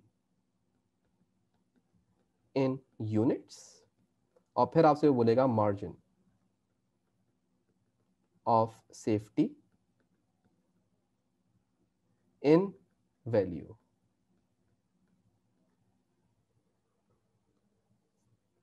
नहीं भाई। अच्छा, तो अब हम बात करते हैं margin of safety. Margin of safety क्या चीज होती है? देखें यार, आपका कारोबार है एक, let suppose this is your business, ये एक लाइन है, ये आपका बिजनेस है। ये आपके बिजनेस का ब्रेक इवन पॉइंट है। ये आपका कौन सा पॉइंट है? ब्रेक इवन पॉइंट है। इस पॉइंट को हम क्या बोलेंगे? This is your break even point. यानी कि ये BEP है, यानी कि ये वो पॉइंट है जिस टाइम पे तुम्हारा बिजनेस कोई प्रॉफिट या लॉस नहीं करता। तो ये वाला जो तुम्हारा पोर्शन है ये लॉस का है, और ये जो तुम्हारा पोर्शन है ये तुम्हारे प्रॉफिट का है, राइट? अब ये मार्जिन ऑफ सेफ्टी से क्या समझ आता है हमें? सबसे पहले हम इसके बारे में बात करते हैं। इसका मतलब ये होता है कि हम कितना सेफ हैं। इसका मतलब क्या होता है? हम कितना सेफ हैं। अगर मैं आपसे बात करूं इस पीरियड के बारे में, तो is this your safe period और अनसेफ पीरियड? आप मुझे खुद दिल पे हाथ रख के बताइएगा, सच सच बताइएगा कि ये जो आप अगर कारोबार कर रहे हैं तो ये जो आपका पीरियड है, is this the safe period और अनसेफ पीरियड? आप पहले मुझे ये बताइए। अनसेफ, इतनी बात हमें समझ आती है कि ये अनसेफ है।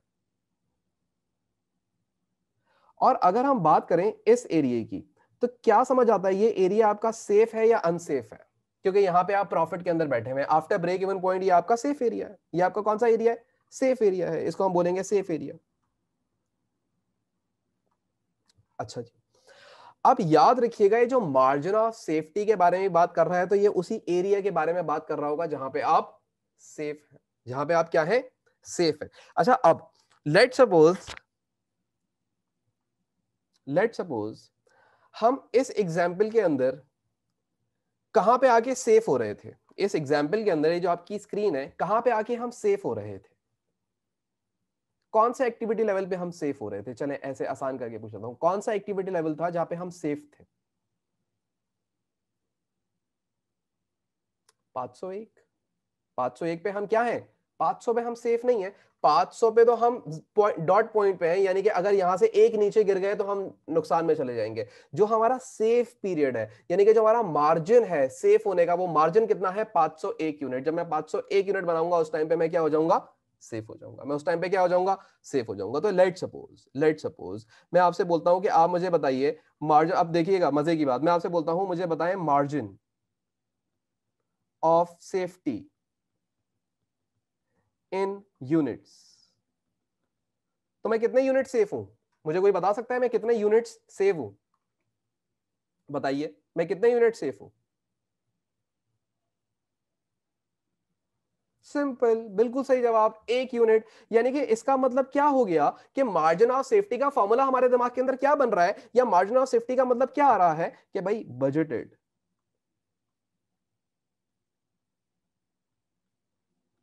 Sales units,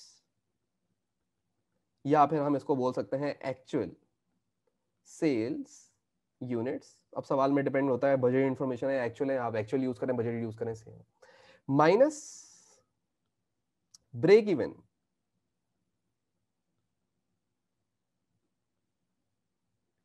point in units. यही सोचा था ना आपने, minus break even point in units. हाँ के ना? तो अब मुझे बताओ, ये मार्जिन ऑफ सेफ्टी को 4-4 दिन लगते हैं समझने में, ये कोई मुश्किल बात है? मार्जिन ऑफ सेफ्टी आपको शायद 30 सेकंड्स के अंदर समझ आ गया। 30 सेकंड्स की बात है अगर आप लॉजिकली और कॉन्सेप्चुअली करो, वरना तो आप इसका फॉर्मूला याद करते रह जाओगे और आपको फिर नहीं होगा बजटेड लेना था, एक्चुअल लेना था, ब्रेक इवन पॉइंट यूनिट लेना था, वैल्यू लेना था। No no, keep it as simple जितना वो सिंपल है। अकाउंटिंग बनाते हुए इंसान ने कैलकुलेशंस करना सीखी थी, कैलकुलेशंस बनाना सीखी थी, उसने जबरदस्ती के कोई अनबन शंड थोड़ी करना शुरू कर दिया था कि ऐसे करो तो ऐसे होगा, ऐसे करो तो वैसे होगा। नहीं, ऐसे कोई चीजें उसने नहीं बनाई हुई। तो बड़ी कॉस्टिंग तो बड़ी नॉर्मल सी चीज है। तो क्या आपको ये समझ आया कि how margin of safety in unit is calculated? यानी कि मेरे ब्रेक इवन पॉइंट के यूनिट्स थे 500 यूनिट्स, एंड मेरे जो एक्चुअल में मैंने यूनिट्स बेचे वो लेट सपोज मैंने 501 यूनिट बेचे, तो मैं कितने यूनिट सेफ हूं? जितना भी डिफरेंस आ रहा है मेरा, मैं उतने यूनिट सेफ हूं। हाँ, यानी कि अगर मेरा 1 यूनिट कम भी बिकता है, अगर मेरा 1 यूनिट कम भी बिकता है तो मैं जीरो पे खड़ा हूंगा, मैं उससे नीचे नहीं गया हुआ हूंगा। अब ये तो 1 यूनिट की एग्जाम्पल दी हुई थी तो एक समझा दिया, अब एक आंसर तो नहीं आएगा। 10, 20, 15, 100, 200, 5,000, 1 मिलियन, कुछ भी आ सकता है, बट आंसर आना ऐसे ही है। आंसर आना ऐसे ही है, तो इसके अंदर तो कोई मसला नहीं होने वाला। क्या margin of safety in units कैसे कैलकुलेट होता है, सबको क्लियर हो गया? हर एक बच्चा मुझे प्लीज बताए, क्या सबको margin of safety in units clear हो गया कि हाउ इट इज कैलकुलेटेड, या इसका फॉर्मूला क्या होता है? डन। तो जब आधी बात समझ आ गई तो दूसरी बात क्यों नहीं समझ आएगी? मैं बैठा हूं ना, सुनो जरा। मार्जिन ऑफ सेफ्टी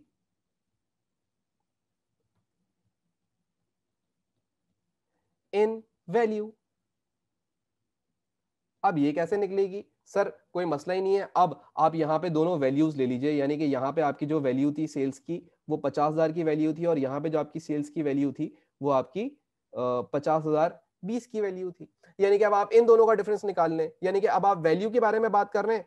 50,100 थी, मैंने 20 लिख दिया यहाँ पे, सॉरी।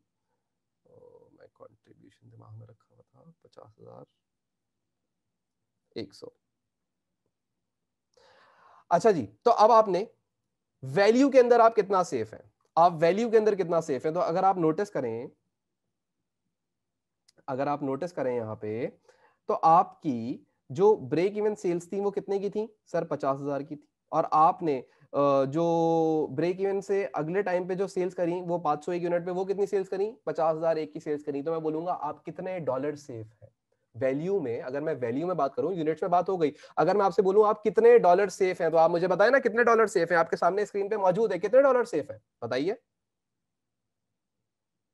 सब लोग बताएंगे आप कितने डॉलर्स सेफ हैं? बताएं भाई। मैंने जब ब्रेक इवन पॉइंट देखा तो मेरी सेल्स थी 50,000 की। जब मैंने ब्रेक इवन देखा तो मेरी सेल्स थी 50,000 की, और मैंने जब 501 यूनिट बेच दिए तो मेरी सेल्स हो गई 50,100 रुपए की, तो मैं वैल्यू में कितना कितना सेफ हूं भाई, वैल्यू में कितना सेफ हूं, 100। बिल्कुल सही।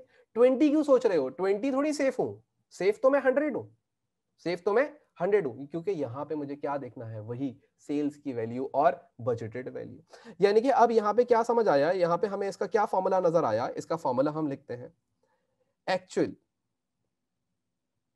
या बजटेड,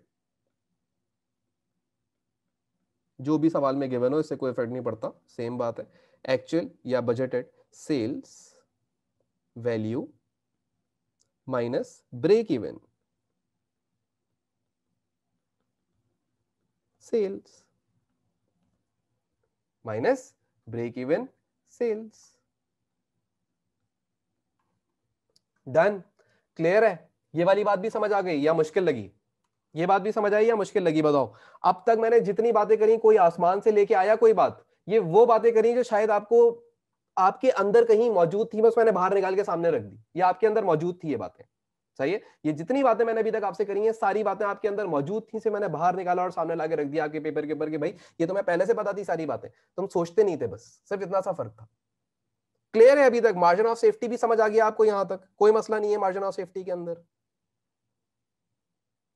क्लियर लिख दीजिए प्लीज काइंडली, ताकि मुझे पता लग जाए कि भाई हाँ भाई ये सबको क्लियर हो गया। डन, ठीक है।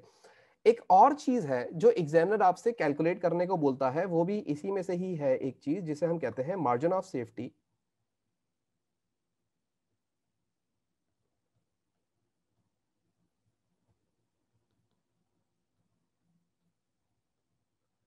As a percentage of sales.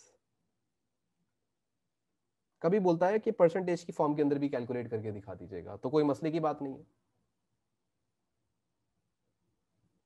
बेटा। सवाल जब ब्रेक इवन का आएगा तो वो या तो बजटेड देगा या एक्चुअल देगा, तो दोनों में से जो भी दिया हुआ होगा बस वो ले लेंगे, इस पे कंफ्यूज नहीं होना। यहाँ पे ब्रेक इवन के टॉपिक के अंदर ऐसा कुछ भी आपके पास नहीं आएगा, क्योंकि वो जितनी भी आपको सेल्स यूजुअली मुझे सवाल के अंदर दिखी हैं वो सारी बजटेड ही होती हैं, लेकिन अगर एक्चुअल भी दे दे तो कोई फर्क नहीं पड़ता। यहाँ पे मैंने बजटेड और एक्चुअल दोनों इसी वजह से लिख रहा हूँ, कंफ्यूज मत होना, सही है। सवाल में जो भी गिवन हो उसको यहाँ पे पुट कर देना, सही है, उसको यहाँ पे पुट कर देना, तो वो या तो एक्चुअल गिवन होंगी या बजट गिवन होंगी, दोनों का मतलब सेम ही है, उसके अंदर आपने और कुछ भी नहीं करना। अच्छा, margin of safety as a percentage of sales कभी कभी कैलकुलेट करने को बोलता है, तो ये बड़ा सिंपल सा तरीका है। सेल्स, या चलो इसको आप ले लीजिए एक्चुअल या budgeted sales minus break even sales divided by actual या बजटेड, जो न्यूमरेटर में रखा था वही सेल्स। एज अ परसेंटेज निकालने का बोलता है तो इसी बात को एज अ परसेंटेज शो कर देंगे इस तरीके से, जिसके ऊपर कोई बहुत बड़ी बात करने की हमें जरूरत नहीं है। ये बड़ी लॉजिकल सी, बड़ी कॉन्सेप्चुअल सी बात है कि एज अ परसेंटेज आप निकाल रहे हैं, तो आप इसी तरीके से ही कैलकुलेट कर रहे होंगे। तो एक्चुअली या बजटेड सेल्स, उसमें से माइनस कर देंगे ब्रेक इवन सेल्स, और उसके बाद फिर आपके पास यहाँ पे जो भी आना होगा आंसर आ जाएगा परसेंटेज की फॉर्म के अंदर। तो इतनी सी बात थी, इसके अंदर कोई इतना कोई मसले की बात नहीं है, कोई इतनी टेंशन की बात नहीं है। अब हम बात करते हैं काम की। काम की बात करने से पहले अगर हम 5 मिनट रुक जाएं, 5 मिनट सब्र कर लें, तो 5 मिनट आप दिमाग को रिलैक्स करें, क्योंकि अब जो बातें करने वाला हूं बिल्कुल नई बातें करने वाला हूं, सही है। तो वो थोड़ी सी अलग बातें होंगी, लेकिन अभी तक आप लोग देख लीजिएगा हम लोगों ने क्या क्या करा। Contribution, contribution per unit, CS ratio, break even point in units, break even point in value, फिर उसके बाद target profit in units, target profit in value, फिर margin of safety in units, margin of safety in value, and then फिर margin of safety as a percentage of sales. तो अब तक हम लोगों ने 10 फॉर्मूलाज, जो कि फॉर्मूला कुछ भी नहीं थे, सब सब सब इस ये 2 लाइनों के अंदर मौजूद था, बस सिर्फ एनालिसिस कर रहे थे, तो ये एनालिसिस हुआ है खाली, और कुछ भी नहीं हुआ। बेटा जितना टॉपिक पढ़ा है अब तक, इनकम स्टेटमेंट, मार्जिनल कॉस्टिंग की जहां आपकी लास्ट क्लास खत्म हुई थी वहां तक सब आएगा, उसके बाद जितना पढ़ रहे हो आप, जाहिर सी बातें नहीं आ सकता, सही है। यहां तक क्लियर है, तो 2 मिनट का ब्रेक लें और उसके बाद फिर आगे की बातें स्टार्ट करें। 2 मिनट का ब्रेक चाहिए होगा, क्योंकि उसके बाद आपको पता है फिर मैं और टाइट करके पढ़ाता हूँ।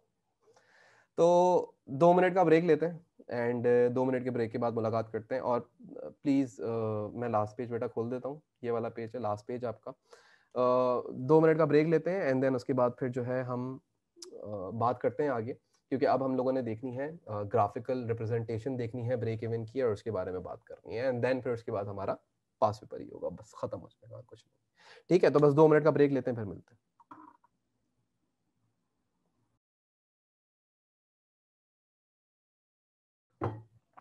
Sir margin of safety of sales में नीचे एक्चुअल सेल्स या करंट सेल्स क्यों आएगी? देखो बेटा, तुम्हारी एक्चुअल सेल्स सवाल के अंदर कितनी थी, तुमने देखना है कि तुम ऐसा परसेंटेज कितना सेफ हो, राइट? तो एज अ परसेंटेज सेफ देखने के लिए आप बोलोगे भाई मेरी जो सेल्स थी वो 50100 की थी, जो मेरी ब्रेक इवन सेल्स थी वो 50,000 की थी, राइट? उसको तुम फिर डिवाइड करोगी, किससे डिवाइड करोगी? एक्चुअल सेल्स से, यानी कि जो तुम्हारी करंट सेल्स थी जो सवाल के अंदर गिवन है, और उसको मल्टीप्लाई बाय 100 कर दोगे, तो ये तुम्हें ये बताएगा कि तुम अपने जो तुमने सेल्स करी है, जो तुमने एक्चुअल सेल्स करी है, उसमें तुम कितना परसेंट सेफ हो, यानी कि वही margin of safety in percentage दिखा रहे हो आप, सही है? तो इस वजह से हम डिनोमिनेटर के अंदर एक्चुअली बजट सेल्स रख रहे होते हैं, बट ये नॉर्मल सी मैथमेटिक्स है, इसके अंदर कोई टेंशन नहीं आने वाली है, सही है? क्लियर है? तो ये तुम्हारे पास आंसर आ जाएगा। तो आंसर कोई बच्चा अगर मुझे कैलकुलेट करके बता दे कितना आ रहा है, 0 समथिंग ही आएगा आंसर अगर आएगा तो इसका, तो खैर, लेकिन कितना आएगा, कितना परसेंट सेफ है हम? 0 कोई बच्चा बता सकता है? 0 समथिंग आएगा तो कितना आ रहा है? 50,100 माइनस 50,000 डिवाइड बाय 50,100 इंटू 100, देखो कितना आंसर आ रहा है।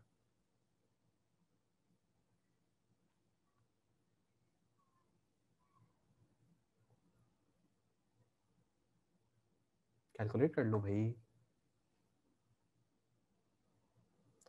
0.19 या 0.2, ठीक है? तो 0.2% सेफ है हम, बस डन, क्लियर, इतना परसेंट हम सेफ है। अच्छा जी, अब आगे बात करते हैं। मैं एक एग्जाम्पल लिख रहा हूँ यहाँ पे, सबसे पहले तो आप मेरे साथ साथ वो एग्जाम्पल को कॉपी करेंगे। अच्छा, कॉपी करने का मतलब क्या है? साथ साथ ही सारी चीजों को आप रिकॉर्ड करते जाएंगे, जो जो चीजें मैं लिखता जाऊंगा वो चीजें आप भी लिखते जाएंगे। हम एक एग्जाम्पल बनाते हैं पहले और उसके बाद बात करते हैं। भाई लेट सपोज हमारे पास है, हम ऐसे लिख लेते हैं कि हमारे पास सेलिंग प्राइस है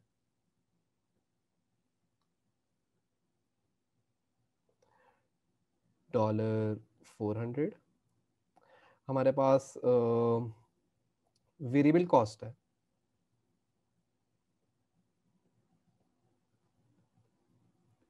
$300। अब सबसे पहले मेरा आपसे सवाल यह है कि मुझे ये बताइए कि कंट्रीब्यूशन कितना होगा। चले, अब आप लोग बताएंगे मुझे कंट्रीब्यूशन। एक ही यूनिट की प्राइस है तो कंट्रीब्यूशन पर यूनिट भी पूछ सकता हूं कितना होगा, या कंट्रीब्यूशन यहाँ पे तो दोनों ही सेम होगा। कैसे कैलकुलेट करेंगे? सेल्स, इसको थोड़ा सा बढ़ा लेते हैं, चलो इसको 300 कर लेते हैं, ठीक है? चलो जी, तो sales are $400, whereas variable overheads या variable cost is $300। So contribution हमारा कितना आ रहा है? $100 का। बिल्कुल सही आंसर आप लोगों ने निकाला। अच्छा जी, अगर हम यहाँ पे सवाल के अंदर एक और चीज ऐड कर लें, फिक्स कॉस्ट। अब एक और चीज ऐड करते हैं, fix cost, that is dollar, sorry dollar बोल रहा हूँ, चलो डॉलर 50,000 ले लेते हैं इस बार। पीछे 50,000 की सेल थी, इस बार 50,000 की फिक्स कॉस्ट लेते हैं, कोई मसला नहीं। अच्छा, अब मेरा सवाल आपसे सबसे पहला यह है कि आप मुझे जरा कैलकुलेट करके बताइए B E P in value, या चलो पहले आप मुझे कैलकुलेट करके बताओ बीईपी इन यूनिट्स। सर बड़ा सिंपल है, fix cost divided bye contribution per unit. तो भाई बताइए कितने यूनिट्स आ रहे हैं आपके पास? 500 यूनिट्स, यानी कि मैं अगर 500 यूनिट्स बनाऊंगा तो मेरी फिक्स कॉस्ट कवर हो जाएगी। ये वो पॉइंट होगा जब मैं 500 यूनिट बना के बेचूंगा, तो फिर मेरी जो फिक्स कॉस्ट होगी वो बराबर हो जाएगी मेरी कंट्रीब्यूशन की, राइट? और अगर आप चाहें तो आप ऐसे भी कर सकते हैं, ये 500 multiply bye contribution per unit, तो भी आपको पता लग जाएगा कि दोनों चीजें बराबर आ रही। अच्छा, मैं अगर आपसे बोलूं कि आप मुझे जरा कैलकुलेट करके बताइए B E P in value, तो फिर आप किस तरीके से कैलकुलेट करेंगे? पहले आप बोलेंगे सर बीईपी इन यूनिट्स को मल्टीप्लाई कर दीजिएगा सर सेलिंग प्राइस से। So BEP in units are 500 multiply by selling price is कितनी है $400 400। तो कितना आंसर आ रहा है जरा बेटा कैलकुलेट करना, 2 लाख आ रहा है। Okay clear. हम एक और चीज अज्यूम कर लेते हैं अब इस सवाल के अंदर कि एक्चुअल सेल्स यूनिट जो हुए हैं वो हुए हैं 625 यूनिट्स। मैं आपसे ये बोलता हूं कि मुझे ये बताएं कैलकुलेट करके margin of safety in units. तो margin of safety in units कितना आएगा? बिल्कुल सही, बहुत टाइट। यही ऐसे ही आएगा सवाल, पता है ऐसे ही आएगा और कुछ भी नहीं होने वाला। अच्छा जी, तो फॉर्मूला क्या बन रहा है? Actual sales units minus break even sales units. तो भाई आंसर आ गया 625 माइनस 500। सो देयरफॉर कितना आंसर आ रहा है? 125 यूनिट्स। यानी कि हम कितना सेफ है? 125 यूनिट्स सेफ। अच्छा, अगर मैं आपसे बोलूं कि margin of safety in value calculate करके बताएं तो कैसे कैलकुलेट करेंगे? Margin of safety in value calculate करके बताएं तो कैसे कैलकुलेट करेंगे? Actual sales value minus break even sales value. अब एक्चुअल सेल्स वैल्यू कैसे पता लगेगी? आपको पता है एक यूनिट कितने का बेचते हो? 400 का। मल्टीप्लाई कर दोगे, कितने यूनिट्स बेचे? 625 यूनिट्स बेचे। माइनस ब्रेक इवन का आपको पता है कि भाई आप एक यूनिट बेचते हो तो 400 का ही हो, लेकिन ब्रेक इवन यूनिट कितने के हैं? 500 के, 500 यूनिट्स के हैं। राइट। तो अब आप मुझे बताइए कि ब्रेक इवन पॉइंट, वो sorry margin of safety in value कितना आएगा हमारे पास आंसर? जरा कैलकुलेट कीजिए ना। 400 मल्टीप्लाई बाय 625 माइनस 400। पहले मुझे जरा एक्चुअल बताना, एक्चुअल कितनी आ रही है? 625 मल्टीप्लाई बाय 400 करना, जरा कितना आ रहा है सिर्फ ये बताना। 625 मल्टीप्लाई बाय 400, 2.5 लाख, ठीक है, 250,000। और ये कितना आया था? ये हमारा 2 लाख आया था। तो margin of safety in value कितनी आ जाएगी? हम कितनी वैल्यू पे सेफ हैं? कितनी सेल्स, कितनी ज्यादा एक्स्ट्रा सेल्स करी हुई है हमने?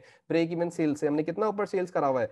हम लोगों ने $50,000 का एक्स्ट्रा सेल करा हुआ है। अगर हमारी सेल्स $50,000 से गिर भी जाए, हाँ, अगर हमारी सेल्स $50,000 से गिर भी जाती हैं, तब भी हम सेफ हैं। तभी हम क्या है? सेफ हैं। डन। अभी यहीं पे मैं टारगेट प्रॉफिट डाल देता, टारगेट प्रॉफिट भी आप निकाल लेते हैं, कोई मसला नहीं है। तो आपको आपको सारी बातें समझ आ चुकी हैं। ये सेम एग्जाम्पल लेते हैं और अब हम बात करते हैं इस ब्रेक इवन पॉइंट की, या ब्रेक इवन पॉइंट ही बोल देते हैं इसको, ब्रेक इवन पॉइंट की ग्राफिकल रिप्रेजेंटेशन कैसी होगी? ग्राफ में अगर हम इन बातों को करने की कोशिश करें तो किस तरीके से बात कर सकते हैं? तो आए ग्राफ बनाते हैं। इधर हम लिखते हैं ब्रेक इवन ग्राफ, या फिर इसको हम चार्ट भी बोल सकते हैं। ब्रेक इवन ग्राफ या ब्रेक इवन चार्ट तो कोई कोई ऐसी कोई टेंशन वाली बात नहीं, वैसे मसले वाली बात नहीं। सो हम बनाते हैं ब्रेक इवन चार्ट। अच्छा जी, हम एक छोटा सा चार्ट बना लेते हैं यहाँ पे।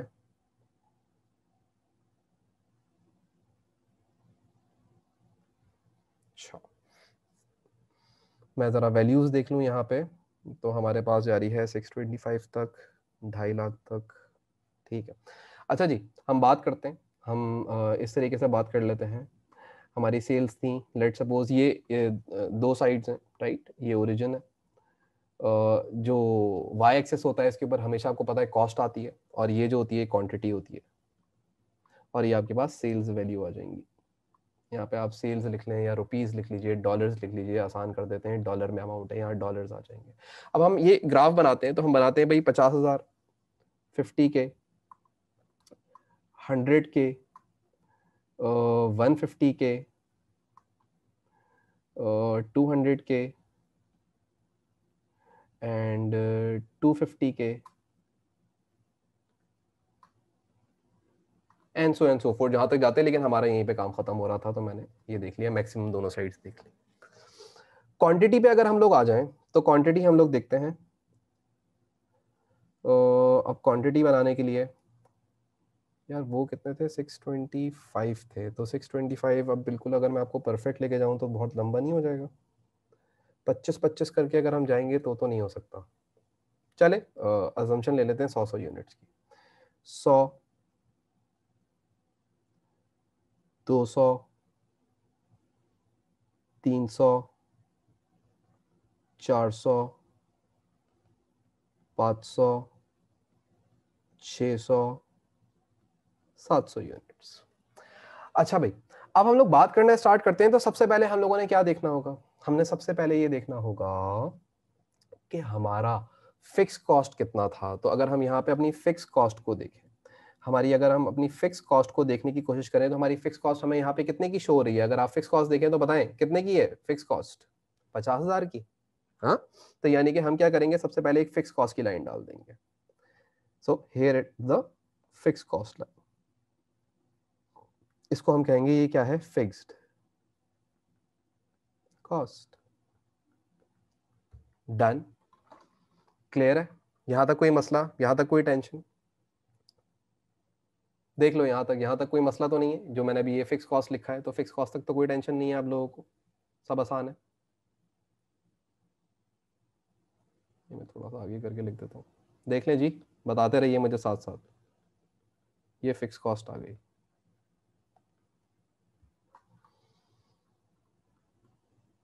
डन। फिर हम देखेंगे कि हम लोगों ने जो सेल्स करी है वो हम लोगों ने सेल्स कितनी करी है। सेल्स हम लोगों ने जो एक्चुअल में हमारी सेल्स आई थी वो आई थी हमारी कितने की आई थी, 2.5 लाख की सेल्स आई थी। ठीक है, तो हम लोगों ने 2.5 लाख की सेल्स करी थी, लेकिन कितने यूनिट्स पे करी थी? 625 यूनिट्स पे करी थी। अब जाहिर सी बात है मेरे पास ग्राफ पेपर नहीं है, तो हम ये अज्यूम कर लेते हैं कि समवेयर हेयर 625 यूनिट्स होंगे, राइट? और हम लोगों ने 625 यूनिट्स के ऊपर कितनी सेल्स करी थी हम लोगों ने सेल्स करी थी, यहाँ से अगर हम स्ट्रेट आ जाएं, मैं ऐसी एक थोड़ी देर के लिए एक लाइन खींचूंगा ताकि मैं ग्राफ तो नहीं बना रहा, मतलब थोड़ा सा साफ बन जाए।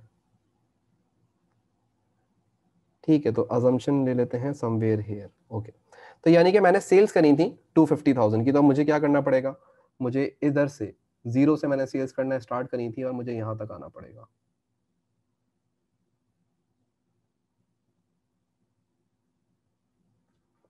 राइट, ये जो मेरी लाइन है, ये मेरी लाइन किस चीज की है? सेल्स रेवेन्यू की। ये कौन सी लाइन है? सेल्स रेवेन्यू की लाइन है। मैंने सेल्स रेवेन्यू भी यहां पे लिख दिया, मैं थोड़ा सा आगे करके लिख देता हूं, अब आपको समझ आ गया है। तो ये सेल्स रेवेन्यू है।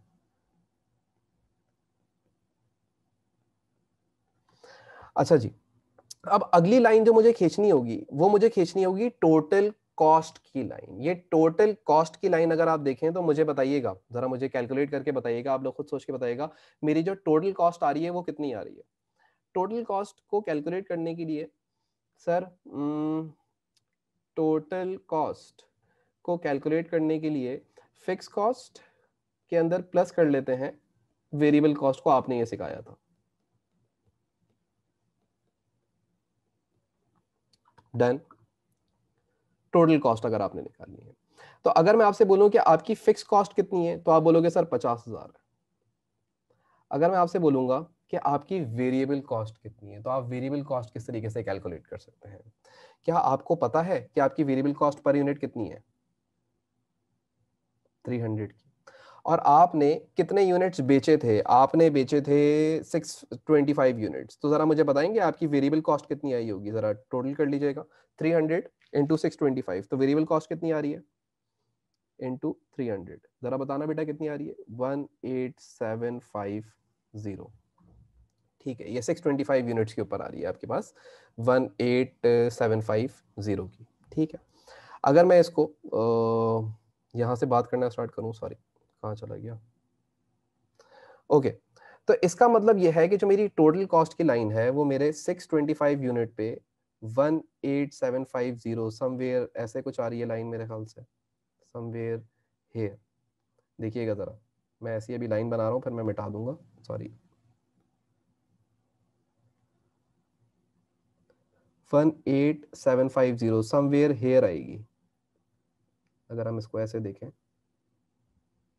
तो ये लाइन समवेयर हेयर बन रही होगी, राइट। तो मैं इधर एक पॉइंट बना लेता हूं इस पॉइंट पे, ठीक है। तो मैं यहाँ पे एक और लाइन खींचूंगा, ये मेरी कॉस्ट बन जाएगी, वेरिएबल कॉस्ट। फिक्स कॉस्ट तो है 50,000, 50,000 से स्टार्ट करूंगा। 50,000 से जब मैं स्टार्ट करूंगा तो मुझे यहाँ तक आना है। अच्छा जी, कैसे आएंगे? ऐसे आएंगे। एक सेकेंड रुकिएगा जरा, ये थोड़ा सा ग्राफ के अंदर मसला है यार, लेकिन कुछ इस तरीके से लाइन बनेगी। जब आप ग्राफ पे बना रहे होगे तो आपको ज्यादा बेहतर तरीके से पता लग जाएगा। अच्छा, आप याद रखिएगा कि यहां से हमें दो बातें पता लगेंगी। एक बात हमें यह पता लगेगी कि हमारा ब्रेक इवन पॉइंट क्या था, वो 500 यूनिट्स का था। मैं जरा इस लाइन को थोड़ा सा और अगर सही करने की कोशिश कर लूं,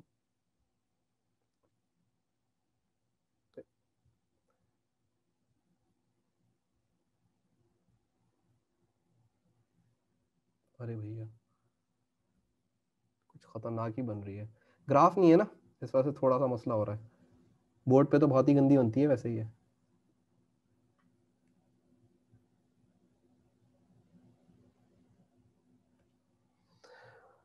एक सेकेंड,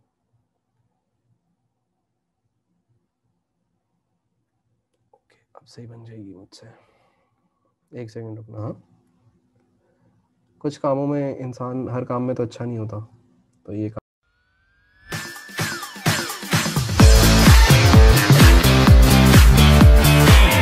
बनी एक तरीके से। अच्छा भाई, अब आप अगर देखें तो ये आपकी जो लाइन आई है, ये आपकी लाइन किसकी लाइन है? ये आपकी टोटल कॉस्ट की लाइन है, टोटल कॉस्ट, जिसके अंदर दोनों चीजें शामिल है, जिसके अंदर आपकी फिक्स कॉस्ट भी शामिल है और जिसके अंदर आपकी वेरिएबल कॉस्ट भी शामिल है। तो टोटल कॉस्ट अगर आपने मिला ली, तो अगर हम इसके अंदर वेरिएबल कॉस्ट मिला लें 187 कितनी बताई थी 500 की, तो जरा टोटल कॉस्ट बताना कितनी आ रही है। टोटल कॉस्ट कैलकुलेट करो, इसके अंदर 50,000 ऐड करके बेटा जरा मुझे बताना, तो टोटल कॉस्ट हम मैच कर लेंगे ना कि वहीं कहीं पहुंच रही है या नहीं पहुंच रही है। 23 बिल्कुल सही है, तो हम बिल्कुल सही आए हैं। 237 तकरीबन हम बिल्कुल सही हैं। 237,500 यानी कि ये 237,500 समवेयर हेयर ही आना चाहिए था, राइट। तो ये इधर ही कहीं आना चाहिए था, तो हम सही हैं, हमारा ग्राफ ऑलमोस्ट सही। लेकिन अब याद रखिएगा इस ग्राफ के अंदर आपने क्या देखना होता है, सबसे इंपॉर्टेंट चीज ये है कि आपने ये देखना होगा। अब जरा देखिएगा बात को गौर से,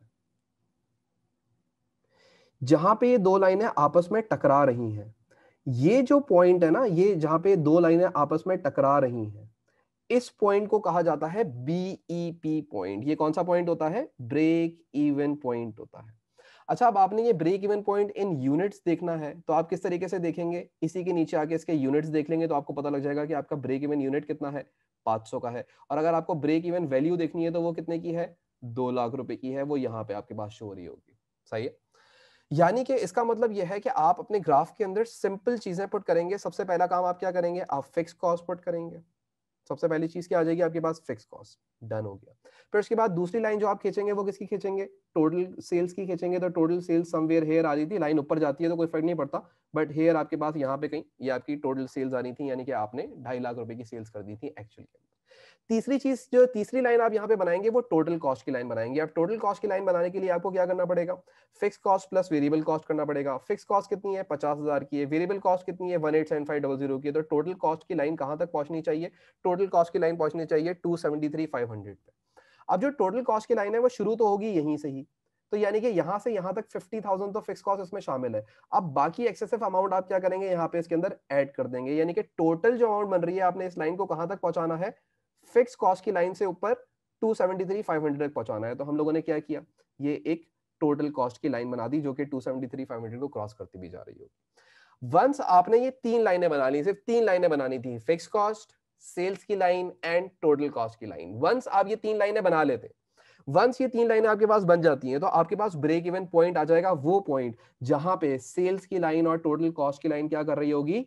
एक दूसरे से टकरा रही होगी, यानी कि एक दूसरे के ऊपर से क्रॉस होती हुई काटती हुई जा रही होगी। ये जो पॉइंट होता है इसको हम बीईपी पॉइंट कहते हैं, यानी कि यहाँ पे ना मेरा बिजनेस सेल कर रहा हो, वो ना मेरा बिजनेस प्रॉफिट कर रहा होगा, ना कोई लॉस कर रहा होगा। अब अगर मुझे इस बीईपी पॉइंट को मुझे अगर यूनिट्स में कैलकुलेट करना है तो मैं नीचे आके यूनिट्स देख लूंगा वो कितने हैं, और इसी तरीके से अगर मुझे वैल्यू में देखना है तो मैं वैल्यू में आके देख लूंगा। अच्छा, अब आपने ये पहले ग्राफ नहीं बनाना होता, पहले आपने ये कैलकुलेशंस करवाएगा एग्जामिनर और फिर बोलेगा इन्हीं कैलकुलेशंस को उठाओ और एक ग्राफ के अंदर शो कर दो। तो आप खुद दिमाग से ग्राफ नहीं बना रहे होगे, बल्कि इन्हीं कैलकुलेशंस को देख के आप ग्राफ बना रहे होगे। तो मैंने सबसे पहले क्या देख लिया, मैंने दो काम देखे। मैंने ये देखा कि भाई मुझे ग्राफ बनाने के लिए जो स्केल चाहिए वो क्या चाहिए, तो मैंने मैक्सिमम स्केल ले लिया। मैक्सिमम यूनिट जो थे वो 625 यूनिट्स थे, यानी कि मुझे ग्राफ 625 यूनिट्स तक बनाना था क्वांटिटी के अंदर। और जो मेरी मैक्सिमम सेल्स थी वो कितनी थी, 250,000 की थी, तो मैंने 250,000 की मैक्सिमम सेल्स का ग्राफ बना लिया। यानी कि अगर आप यहाँ पे देखें तो मैंने 250,000 लिया, और यहाँ पे देखें तो 625,000 से थोड़े ज्यादा क्वांटिटी के अंदर मैंने यूनिट्स ले लिए। और उसके बाद फिर मैंने क्या किया, मैंने सबसे पहले देखा फिक्स कॉस्ट कितनी थी, तो मैंने एक फिक्स कॉस्ट की लाइन बनाई, दैट वाज 50,000। फिर मैंने देखा मेरी सेल्स कितने की थी, तो मेरी मैक्सिमम सेल्स जो थी वो 0 से स्टार्ट होंगी और 250,000 तक जाएंगी, यानी कि मैंने यहाँ तक एक सेल्स की लाइन खींच ली है 250,000। लेकिन मुझे ये भी पता था कि 250,000 जो सेल्स की लाइन जा रही होगी वो 625 यूनिट्स के ऊपर जा रही होगी। तो मैंने ये चीज जरूर देखी, ग्राफ बनाते हुए, मैथ्स में भी आप देखते हैं तो मैंने भी यहाँ पे देखी कि ये मैं यहाँ पे पहले एक पॉइंट बनाया और उसके बाद फिर इसको देखते हुए मैंने यहाँ पे एक लाइन खींच दी, तो ये सेल्स की लाइन आ गई आपके पास। और उसके बाद फिर थर्ड और आखिरी लाइन जो मैंने यहाँ पे बनानी थी, जो कि टोटल कॉस्ट की लाइन बनानी थी, तो उसके लिए मुझे जरूरत थी फिक्स कॉस्ट की। तो फिक्स कॉस्ट तो यहाँ तक पहुंची हुई है मेरी ऑलरेडी, ये लाइन स्ट्रेट यहाँ तक पहुंची हुई है। यहां से मुझे कंटिन्यू करना था, और फिक्स कॉस्ट के बाद जो ऊपर लाइन बनेगी वो वेरिएबल कॉस्ट की बनेगी, और variable cost number of unit के साथ इंक्रीज होती है, तो उसकी लाइन भी ग्रेडियंट फॉर्म के अंदर बनती। तो मैंने टोटल कॉस्ट निकाली 273,000, 237,000। तो मैं यहां से आया और मुझे 237,000 तक जाना था, तो मैं यहां तक समवेयर चला गया। ये मैंने बोला यहाँ पे 237,000 आता हो समवेयर हियर। लेकिन ये 237,000 कब आया होगा, जब मैंने कितने यूनिट्स बनाए होंगे, 625 यूनिट्स बनाए होंगे। तो ये मेरी इसकी लाइन बन गई, किस चीज की, फिक्स्ड टोटल कॉस्ट की लाइन बन गई। अब वंस आप जब ये दोनों लाइनें बना लेंगे तो उसके बाद आपने क्या करना होगा, अब यहाँ पर ये जो आपका नीचे वाला पोर्शन है, अब मैं इसको थोड़ा सा छोटा करके समझाता हूँ। ये जो आपका नीचे वाला पोर्शन है, इस पॉइंट से नीचे वाला जो ये पोर्शन है, ये जितना पोर्शन आपका आ रहा है, इसको हम कहते हैं, ये क्या है, ये लॉस का पोर्शन है। ये पोर्शन था लॉस, जहां पे आपका बिजनेस लॉस कर रहा था, loss loss loss loss loss. एक पॉइंट ऐसा आया जहां पे आपने नो लॉस नो प्रॉफिट करा, और उसके बाद जितनी भी चीज ऊपर गई वो सारा आपका क्या हुआ है, आपका प्रॉफिट हुआ है। तो ये जो आपका पोर्शन है, ये किस चीज का पोर्शन है, प्रॉफिट का पोर्शन है। तो this is called break even graph या ब्रेक इवन चार्ट। तो इसके अंदर सिर्फ तीन लाइनें ही बनती हैं, एक फिक्स्ड कॉस्ट की, दूसरी टोटल सेल्स रेवेन्यू की, और तीसरी टोटल कॉस्ट की या वेरिएबल कॉस्ट की लाइन भी आप इसे कह सकते हैं। यानी कि अगर हम यहां से देखें इस लाइन को, खाली यहां से यहां तक देखें, तो ये वेरिएबल कॉस्ट ही है, ये सिर्फ वेरिएबल कॉस्ट है, और बाकी ये जो हिस्सा था ये टोटल कॉस्ट था। तो this plus this is equal to total cost. तो ये टोटल कॉस्ट आ गई है। देखो इस ग्राफ को गौर से, क्या ये ग्राफ बनाना समझ आया, ग्राफ कैसे बनेगा। भाई आपके पास ग्राफ पेपर होगा तो ग्राफ पेपर पे जाहिर सी बात है कि वो बहुत बेहतर तरीके से बनेगा, क्योंकि वहां पे आप प्रॉपर स्केलिंग ले रहे होगे। लेकिन सर क्या 100% प्रॉपर स्केलिंग लेनी है, नहीं, इतना कुछ नहीं होता। वो छोटा सा ग्राफ खुद ही आपको बना के देता है, बोलता है यहाँ छाप दो चीज को। तो वो आपको ऑलरेडी तकरीबन ग्राफ पेपर पे, मुझे अभी किसी ने बताया था बच्चे ने, कि वो ग्राफ के अंदर उन्होंने स्केलिंग भी करी हुई थी पहले से, तो आपको वो भी जरूरत नहीं पड़ती। But this is very simple thing, तीन लाइनें तो बनानी है, fix cost, total sales and total cost की लाइन, बस सिंपल। अगर सर मार्जिन ऑफ सेफ्टी को मालूम करना हो तो कैसे मालूम कर सकते हैं। अच्छा भाई, अब मार्जिन ऑफ सेफ्टी आप कैसे मालूम करेंगे, अगर आपने margin of safety in units देखना है, तो क्या आपको पता है कि आपने एक्चुअल में कितने यूनिट्स बेचे हैं। यस सर, हमने 625 यूनिट्स बेचे हैं।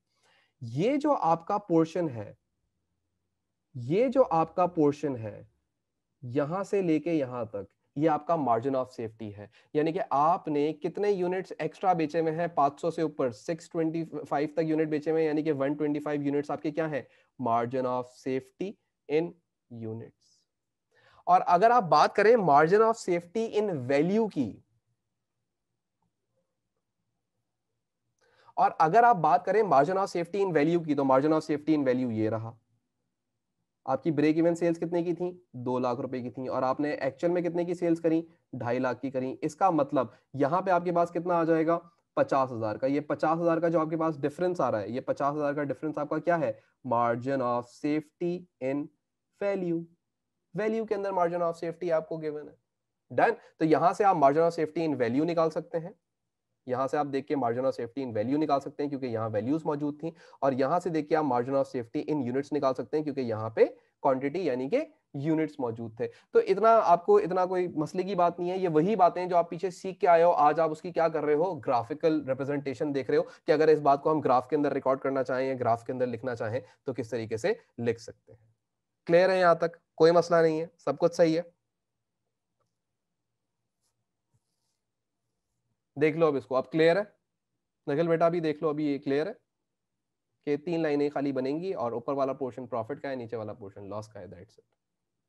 ठीक है, तो ये बड़ा सिंपल सा ग्राफ है। अब यहाँ पे मेरे पास ग्राफ पेपर नहीं था तो जाहिर सी बात है मैं आपको बिल्कुल ही कोई आर्टिस्ट बन के नहीं समझा सकता, but this is it, this is how it is done. और अगर मैं इस तरीके से भी ग्राफ बना के आऊं तो मेरे फुल मार्क्स है, तो भी मेरे फुल मार्क्स है, समझ रहे हो? तो भी मेरे मार्क्स कहीं नहीं जा रहे, तो ये मेरे फुल मार्क्स ही आए यहाँ पे, समझ रहे हो? तो इसके अंदर आप ये मत दिखेगा कि आपने बड़ी सफाई से बनाना है, ये वो ग्राफ मौजूद होगा तो जाहिर सी बात है स्केलिंग और लाइनें तो सीधी खींचेंगी ना, उसमें क्या मसला।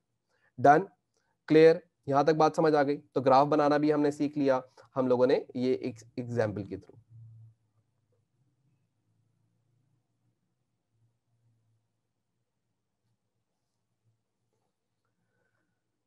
डन, आगे बात कर सकते हैं। अभी हम लोगों ने देखा था ब्रेक इवन ग्राफ। एक और चीज होती है जो कि एग्जामिनर अक्सर आपको सवाल के अंदर बनवाता नहीं है, बट मैं आपको एक दफा बना के दिखाना चाहता हूं, जिसे हम कहते हैं कॉस्ट वॉल्यूम चार्ट या profit volume chart, PV chart होता है।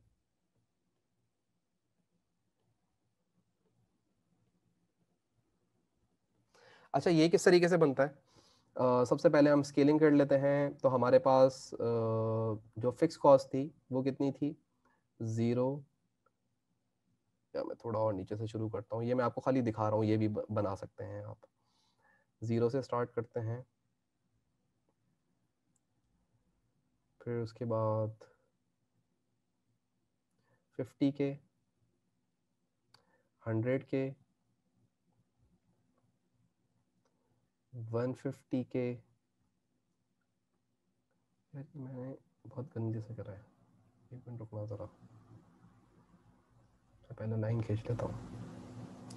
ओके अब करते हैं 0, 50 के, 100 के, 150 के। ज़रूरी नहीं है 0 से स्टार्ट होता, बस ये बात याद रखिएगा, कहीं से भी स्टार्ट हो सकता है। मैं तो वैल्यूज़ दिमाग में रखा हूँ जो पीछे मैंने क्वेश्चन में करी हैं, 250 के एंड सो फोर्थ। अच्छा, अब यार मैं तुम लोग को थोड़ा सा आसान करके समझाना चाह रहा हूँ इसको। चलो ऐसे करते हैं, इसको थोड़ा सा और इजी करते हैं। लाइन खींच लूंगा फिर मैं,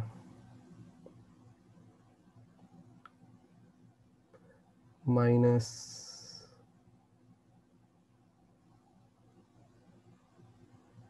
चलो अभी -0 लिख लो, लेकिन आप 0 समझ लें या -0 समझ लें, जो भी है, या चलें 0 ना लिखें, क्योंकि मैंने वैल्यूज़ ऐसी ले ली है ना कि मुझे थोड़ा सा सोचना पड़ा।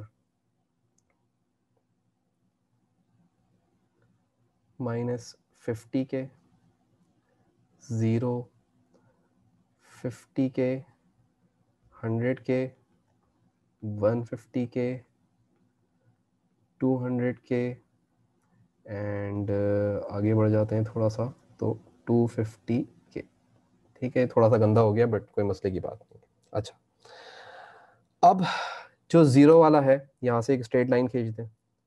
ये वाली लाइन होगी ना, ये वैल्यू है, सही है, ये डॉलर्स है, और अगेन ये क्वांटिटी है। इसको हम कहते हैं कॉस्ट वॉल्यूम चार्ट। ये इस तरीके से बनता है, ये ऑलरेडी गिवन होता है सवाल के अंदर। मैं बस आपको किसी सवाल के अंदर भी दिखा दूंगा, बट मैं अभी आपको बना के दिखाना चाह रहा हूँ कि भाई किस तरीके से। अब लेट सपोज हमारी सेल्स हुई थी कितनी, 250 के की सेल्स हुई थी। हम यहाँ पे यूनिट्स लिख देते हैं। हम लेट सपोज यूनिट्स लिख देते हैं 100, 200, 300, 400, 500, 600 एंड 700।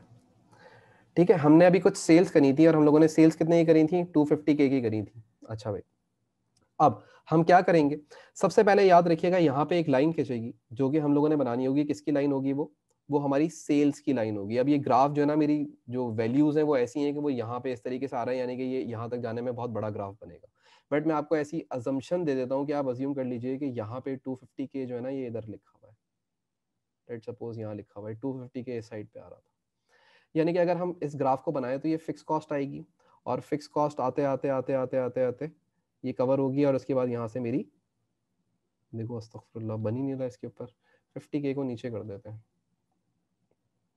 कभी कभी जिंदगी में ऐसा भी होता है, मतलब ये चीजें भाई ये मेरा रोज का काम अच्छा चलो, यहाँ से ये लाइन आ रही थी आ रही थी आ रही थी आ रही थी, और ये 250K पे आके रुक गई।